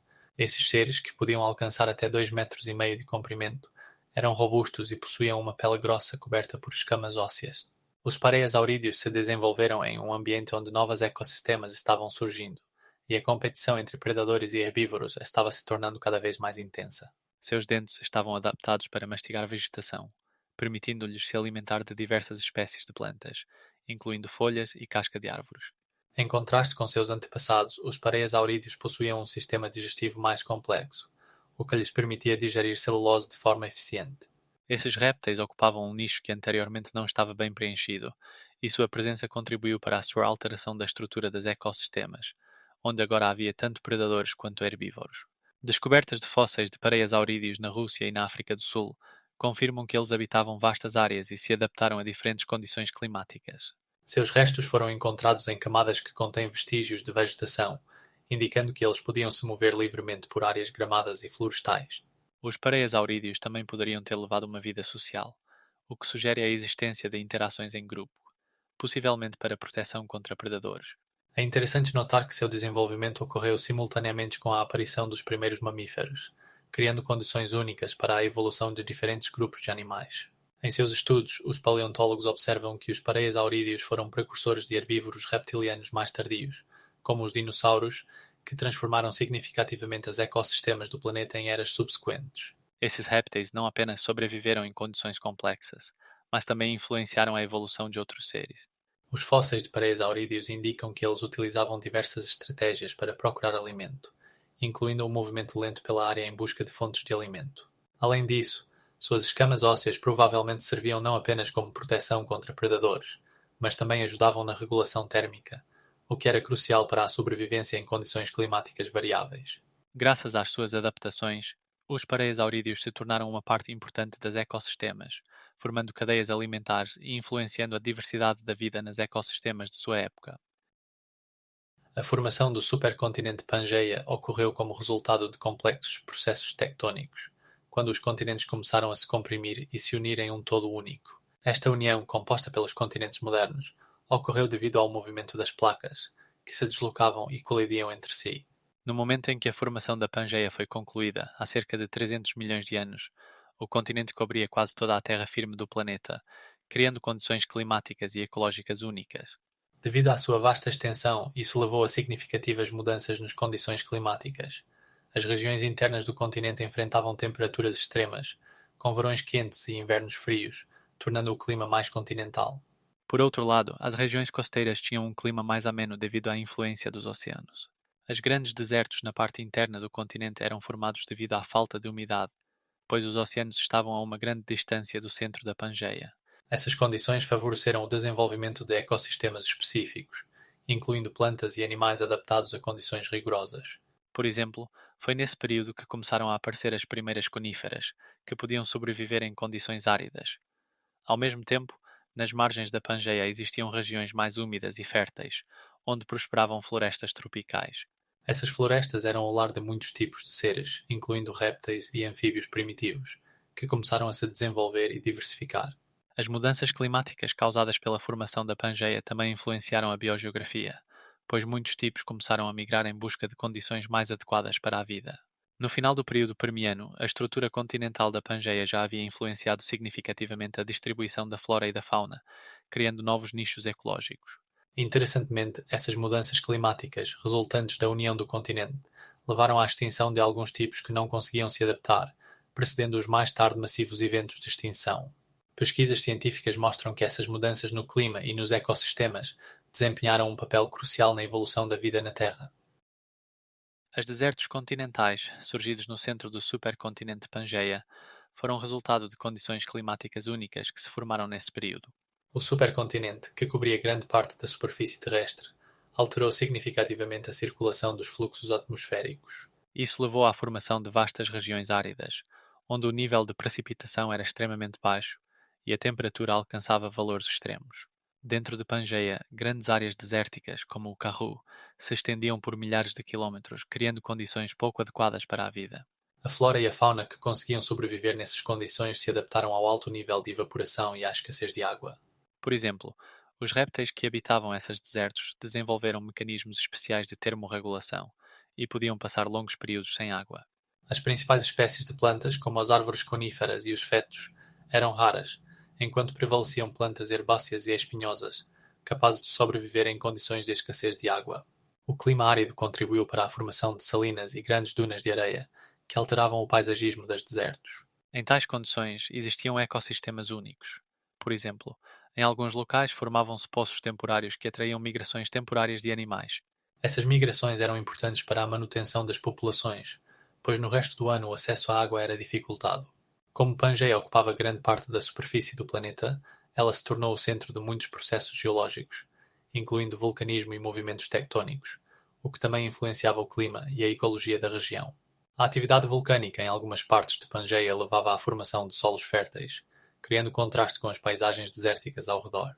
Em resultado desses processos, surgiram complexos ecossistemas que, apesar das condições severas, conseguiram manter a diversidade da vida. Por exemplo, em alguns oásis desérticos podiam-se encontrar espécies raras de animais e plantas que se adaptaram à vida em condições extremas. Esses oásis frequentemente se tornavam centros de vida para espécies migrantes e desempenhavam um papel importante no ecossistema dos desertos. Os desertos de Pangeia se tornaram, de certa forma, laboratórios para o estudo da adaptação dos organismos vivos às condições extremas, fornecendo dados únicos sobre o processo de evolução. Em última análise, os desertos internos de Pangeia não apenas moldaram o paisagismo, mas também contribuíram ativamente para as mudanças evolutivas que ocorreram nesse período. As mudanças geográficas ocorrentes no período Permiano tiveram um impacto significativo na evolução da vida. A fusão dos continentes levou à formação do supercontinente Pangeia, alterando as condições climáticas e os ecossistemas do planeta. As regiões internas da Pangeia se tornaram isoladas, o que favoreceu o desenvolvimento de organismos únicos. Por exemplo, nesse contexto surgiram os primeiros répteis, que se adaptaram a condições mais quentes e secas, diferentemente de seus ancestrais anfíbios. Nesse período também houve um aumento da diversidade de organismos marinhos, como trilobites e amonites, que se tornaram elementos importantes dos ecossistemas. Paralelamente, os ecossistemas terrestres sofreram mudanças. Florestas compostas por grandes equinóferas e coníferas começaram a dominar o paisagismo. Devido às mudanças climáticas, incluindo o aquecimento global, houve uma transição para ecossistemas mais diversos e resilientes. Essas condições favoreceram a evolução de diversos grupos de organismos, incluindo os ancestrais dos mamíferos e das aves.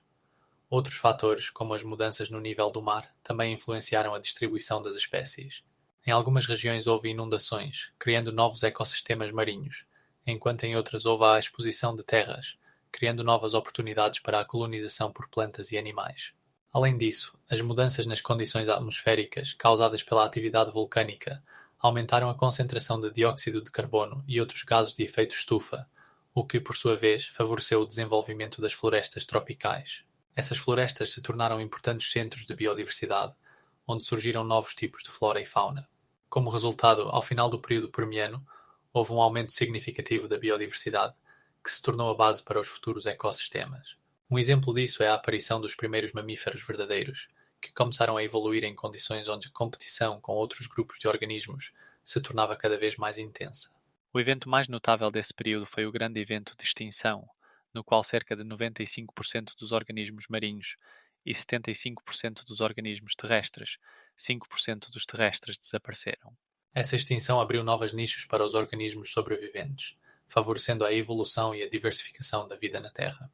Nesse contexto, as mudanças na geografia e no clima se tornaram forças motrizes dos processos evolutivos, formando a diversidade de seres vivos que observamos hoje. No final do período Permiano, a crise ecológica atingiu um ponto crítico, resultado da combinação de vários fatores. O principal deles foi a mudança abrupta do clima, que se caracterizou tanto pelo aquecimento global quanto pelo aumento da acidez dos oceanos. Isso foi causado pela intensa atividade vulcânica na região atual da Sibéria, onde se formou uma vasta área de vulcões conhecida como trapos siberianos. Os vulcões, ativos por milhões de anos, lançaram trilhões de toneladas de gás carbônico e enxofre na atmosfera, contribuindo para o efeito estufa. A mudança nas temperaturas dos oceanos e da atmosfera resultou em um aumento de 8 graus Celsius nas temperaturas médias, o que foi fatal para muitos tipos de vida.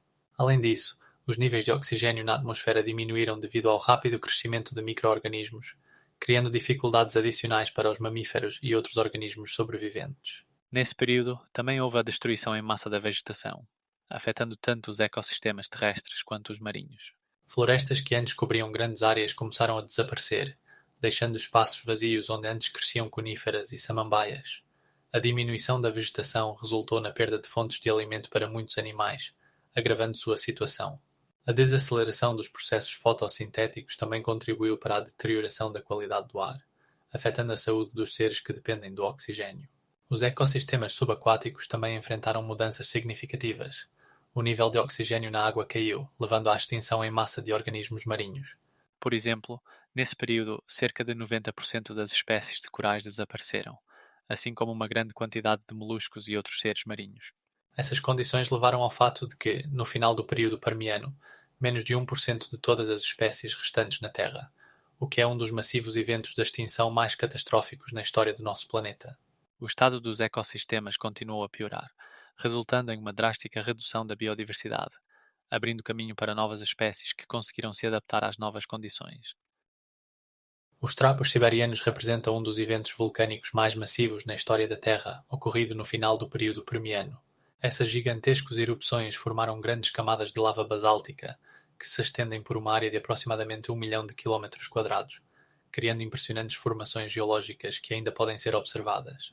A atividade vulcânica começou há cerca de 100 mil anos e durou vários milhões de anos, resultando na formação de camadas de lava com uma espessura total de até 2.000 metros. As erupções foram tão poderosas que lançaram grandes volumes de dióxido de carbono e enxofre na atmosfera, contribuindo para uma rápida mudança climática. Essa mudança climática provavelmente levou a um resfriamento e ao aumento da acidez dos oceanos, afetando negativamente os ecossistemas marinhos. Estudos mostram que, como resultado dessas atividades vulcânicas, o nível de dióxido de carbono na atmosfera aumentou aproximadamente em 3 vezes, causando o efeito estufa. Os trapos siberianos não apenas influenciaram o clima, mas também a situação ecológica, contribuindo para a formação de chuvas tóxicas e diminuição do oxigênio na água.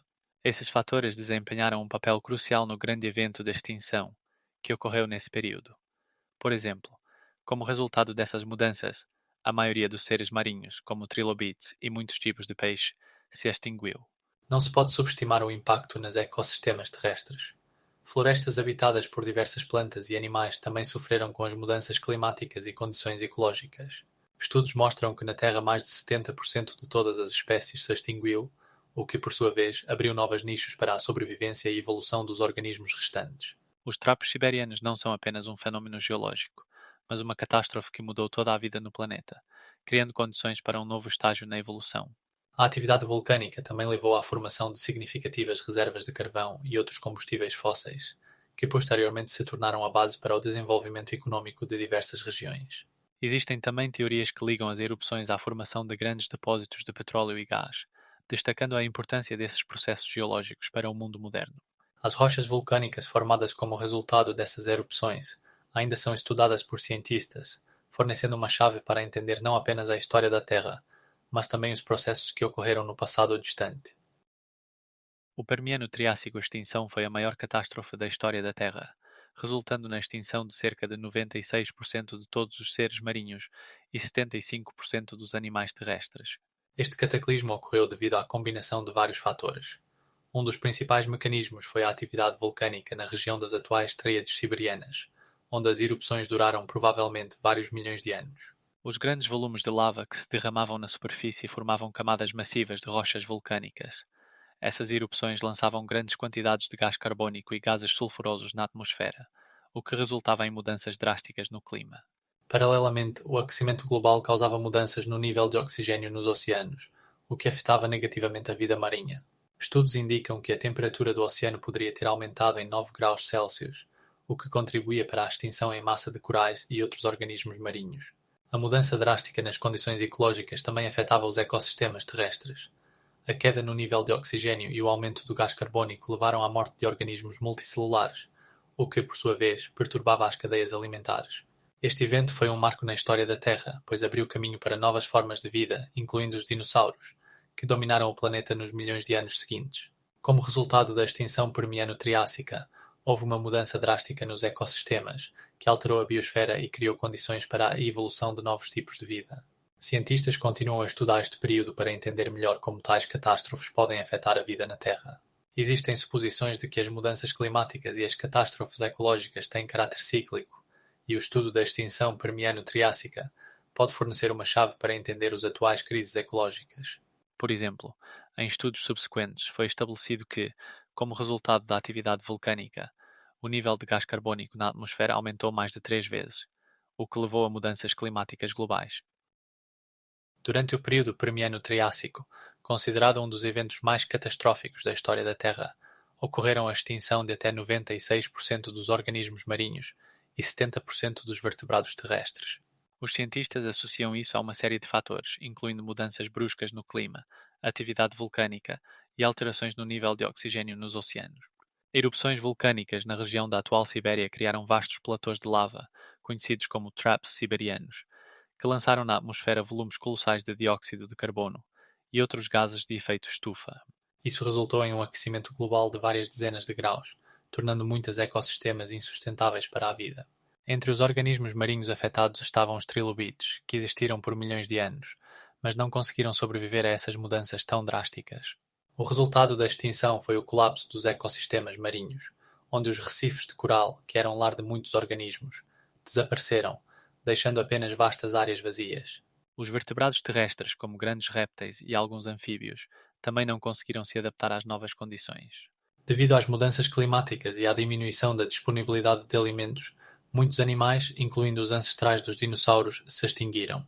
Nesse período, começaram a se formar novos nichos ecológicos que, no futuro, seriam ocupados por diversos grupos de animais, incluindo os primeiros dinossauros, que começaram a dominar nas novas condições.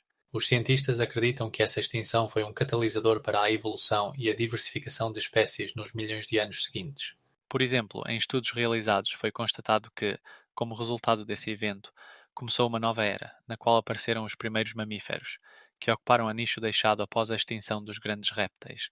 Comparativamente, o tamanho e a diversidade dos dinossauros no período Triássico eram pequenos, mas esse período serviu como base para seu desenvolvimento e domínio nos períodos Jurássico e Cretáceo.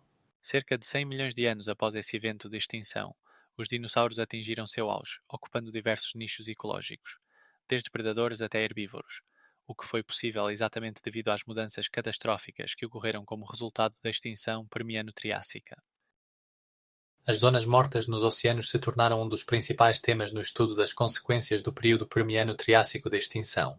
Essas áreas, caracterizadas pela falta de oxigênio, surgiram devido a mudanças abruptas na temperatura e na composição da água, o que levou à morte de organismos marinhos. O nível de dióxido de carbono na atmosfera aumentou para 6.000 partes por milhão, o que resultou em um aquecimento significativo e, consequentemente, na diminuição da solubilidade do oxigênio na água. Como resultado, muitos ecossistemas marinhos enfrentaram ameaça, pois os organismos que dependiam do oxigênio não conseguiram sobreviver nessas condições. Um dos exemplos mais claros desse fenômeno são as regiões, como o Mar da China Meridional, onde o nível de oxigênio caiu para valores críticos, matando milhões de seres marinhos. Além disso, chuvas ácidas, causadas por emissões de dióxido de carbono e enxofre, agravaram a situação na Terra. Essas chuvas degradavam os solos, reduzindo sua fertilidade, tornando impossível a existência de muitos tipos de plantas. A acidificação dos solos também levou ao desaparecimento de alguns ecossistemas que antes eram abundantes. Por exemplo, em regiões onde antes havia florestas densas, observou-se a extinção em massa da flora, o que por sua vez afetou a fauna. Pesquisas mostram que nesse período muitos tipos, como os amonites e braquiópodes antigos, quase se extinguiram. Nessas condições, a vida marinha não conseguiu se recuperar por milhões de anos, e os ecossistemas que existiam sofreram grandes mudanças. A magnitude dessas mudanças foi tão grande que no final desse período formaram-se novos ecossistemas onde apenas poucos tipos de organismos sobreviveram nas condições de escassez de oxigênio. Essas zonas mortas continuam sendo objeto de estudo hoje, pois mostram como rapidamente a vida no planeta pode mudar em resposta a mudanças climáticas e ao impacto antropogênico. Em algumas regiões, como o Golfo do México, as zonas mortas ainda continuam a aparecer, oferecendo aos cientistas uma oportunidade única para estudar as mudanças atuais nos ecossistemas. A composição da atmosfera sofreu alterações radicais durante o período do Permiano-Triássico, o que se tornou uma das principais causas da extinção em massa de organismos vivos. O nível de dióxido de carbono aumentou para 30%, transformando a atmosfera em uma mistura tóxica que contribuiu para o aquecimento global. Enquanto o nível normal de dióxido de carbono era de aproximadamente 250 partes por milhão, ele subiu para mais de 4.000 partes por milhão. Essa mudança resultou em um aumento significativo da temperatura no planeta, o que por sua vez levou à perda de oxigênio nos oceanos e à formação de zonas mortas. Paralelamente, observou-se uma redução significativa do conteúdo de oxigênio, que caiu para 20%, o que era extremamente insuficiente para sustentar a maioria das formas de vida da época. O aumento do metano, outro gás de efeito estufa, também adicionou problemas adicionais à atmosfera, contribuindo para condições climáticas anómalas. Essas mudanças foram causadas pela atividade vulcânica, que liberou grandes volumes de carbono na atmosfera. A atividade vulcânica na região atual da Sibéria, conhecida como Traps Siberianos, expeliu lava e gases, agravando ainda mais a situação.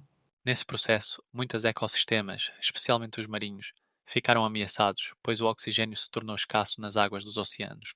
Como resultado, a extinção que atingiu 96% de todas as espécies ocorreu em meio a mudanças catastróficas na atmosfera, servindo de lição para futuras gerações. A recuperação dos ecossistemas após esses eventos levou milhões de anos, demonstrando como rapidamente pode mudar o equilíbrio da vida no planeta. Atualmente, ainda existem vestígios dessas mudanças na forma de depósitos geológicos que mostram os níveis de oxigênio e dióxido de carbono na atmosfera antiga. Após o evento de extinção do Permiano-Triássico, que levou à extinção de 96% de todas as espécies, restaram apenas alguns, grupos de organismos que se tornaram ancestrais dos futuros dinossauros e mamíferos. Esses sobreviventes eram pequenos répteis e anfíbios que se adaptaram às novas condições. Entre eles, destacam-se grupos como os arcossauros, ancestrais dos dinossauros, e os sinapsídeos, que evoluíram mais tarde em mamíferos. Os arcossauros, por exemplo, possuíam características típicas. Tinham pernas longas e dentes afiados, o que lhes permitia caçar pequenos animais e insetos. A evolução desses répteis seguiu o caminho do aumento do tamanho corporal e da diversidade de formas, o que abriu caminho para a dominação dos dinossauros na era mesozoica. Os sinapsídeos, por outro lado, começaram a desenvolver sistemas de termorregulação mais complexos, o que aumentava suas chances de sobrevivência em climas instáveis. Isso lhes permitiu sobreviver à sombra dos répteis dominantes, gradualmente se adaptando à vida em diferentes ecossistemas. Quando os primeiros dinossauros começaram a aparecer na Terra, os sinapsídeos já formavam grupos que se tornaram ancestrais dos mamíferos. Pesquisas mostram que alguns desses primeiros mamíferos, como os mamíferos com dentes do Triássico, eram do tamanho de um rato e viviam à noite, o que lhes permitia evitar a competição com grandes dinossauros. Evidências da existência desses animais são encontradas em fósseis que mostram como eles evoluíram para ocupar nichos deixados por espécies extintas. Por exemplo, fósseis encontrados na Austrália indicam que os mamíferos começaram a desenvolver pelo, o que ajudava a manter o calor e se proteger de predadores. Assim, os organismos que sobreviveram ao evento de extinção do Permiano-Triássico formaram a base para o desenvolvimento evolutivo subsequente, que levou ao aparecimento de dinossauros e mamíferos, que, em última análise, preencheram os diversos ecossistemas do planeta. As descobertas fósseis mostram que foi nesse período que começaram a se formar as adaptações-chave que posteriormente determinaram o sucesso desses grupos. O Permiano-Triássico, um dos eventos mais catastróficos na história da Terra, libertou nichos ecológicos, abrindo caminho para novos grupos de animais no período Triássico. Como resultado desse evento de extinção, desapareceram aproximadamente 96% de todos os tipos marinhos e 75% de todos os tipos de peixe, 100 dos tipos terrestres, criando condições favoráveis para o rápido desenvolvimento evolutivo dos organismos restantes. Por exemplo, no período Triássico, os arcossauros, ancestrais dos crocodilos e das aves, começaram a se desenvolver ativamente, ocupando os nichos ecológicos deixados pelos répteis extintos. Sua diversidade se manifestava em diferentes formas, incluindo os primeiros dinossauros, como o Eoraptor e o Stegosaurus, que começaram a preencher os nichos de predadores e herbívoros.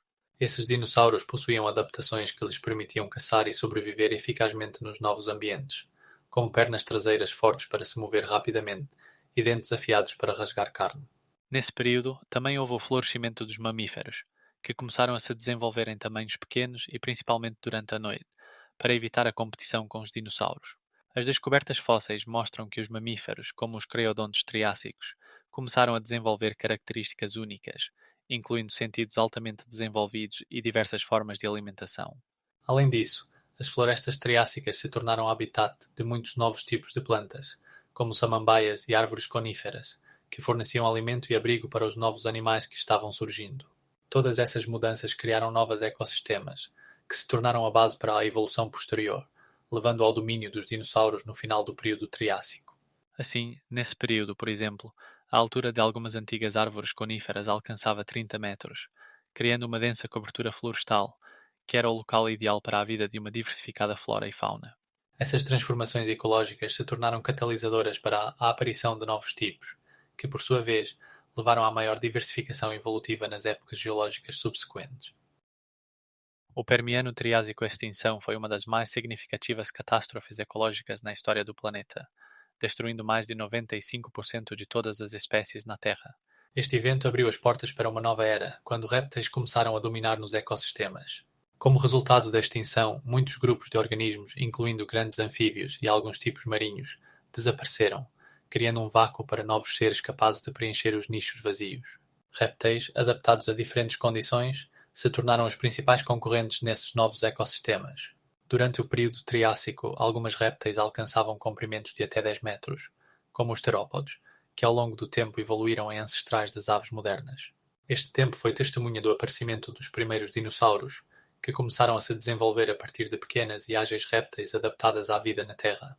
As condições surgidas após a extinção contribuíram para a criação de diversos ecossistemas, onde as répteis puderam se reproduzir e evoluir com sucesso.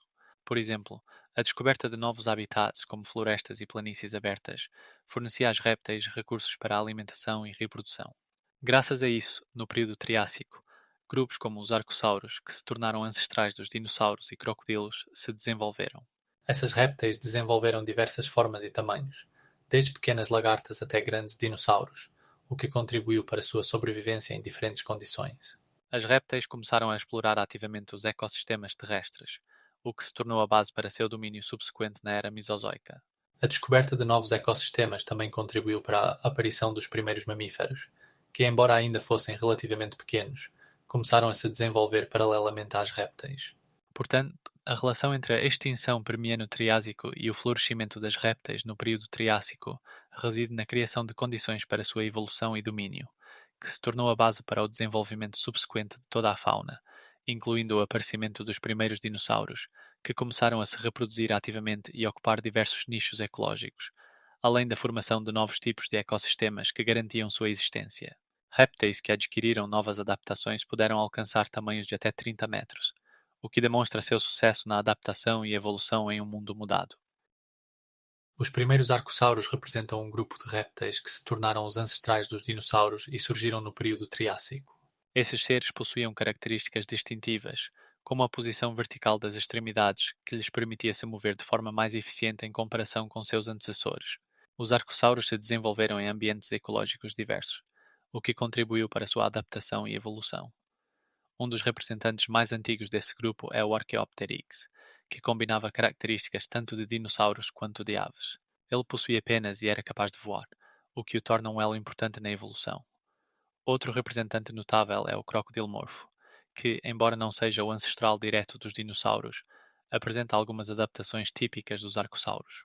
Esses animais variavam em tamanho, desde pequenos seres com apenas alguns dezenas de centímetros de comprimento, até grandes formas que ultrapassavam os 10 metros de comprimento.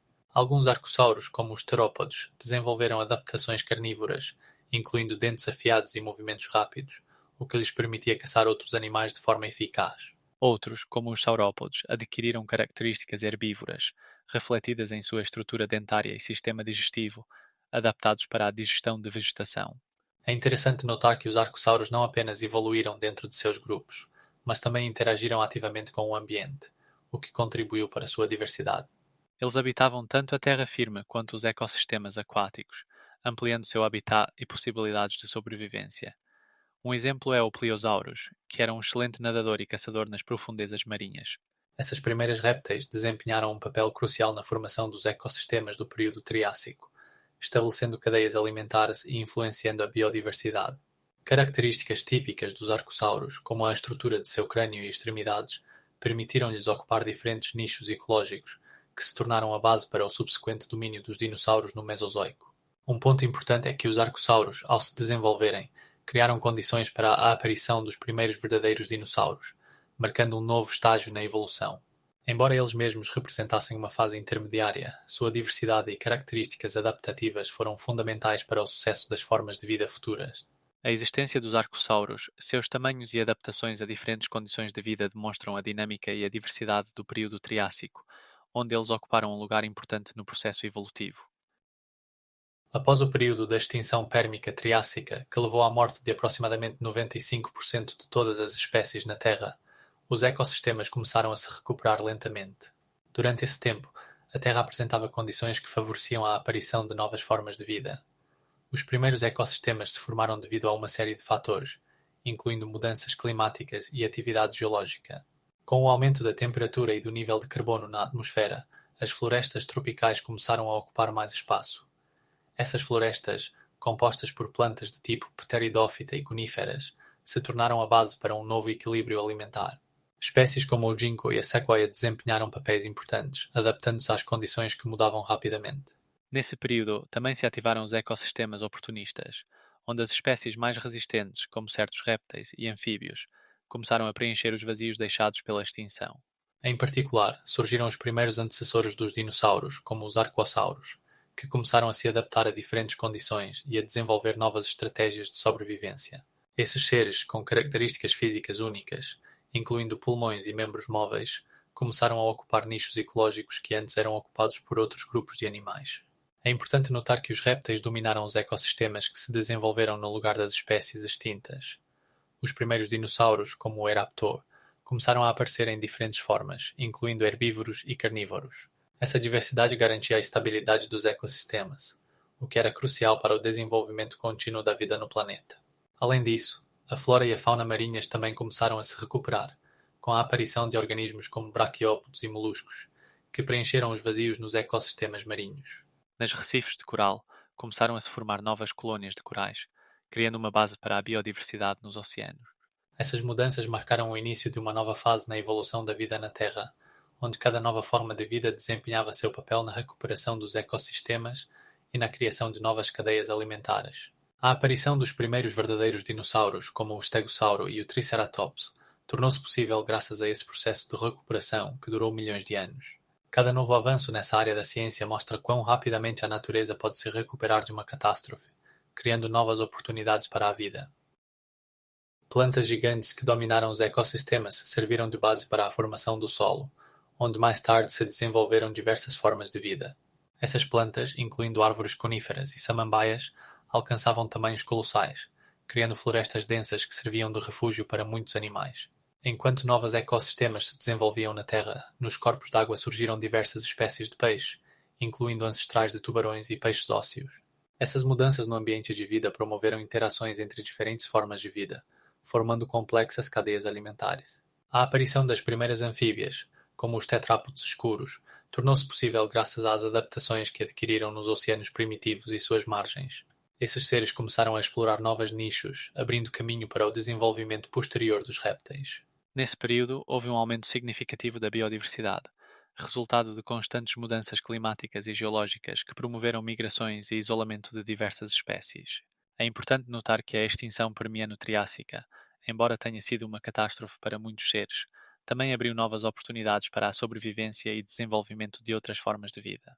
Sem esse evento global que destruiu cerca de 90% de todas as espécies no planeta, a evolução dos répteis seria impossível. Como resultado dessa crise, apenas os mais adaptáveis sobreviveram, levando ao aparecimento dos dinossauros no período seguinte. Esses gigantescos répteis, com características únicas como patas poderosas e diversas formas, dominaram os ecossistemas que surgiram após a extinção.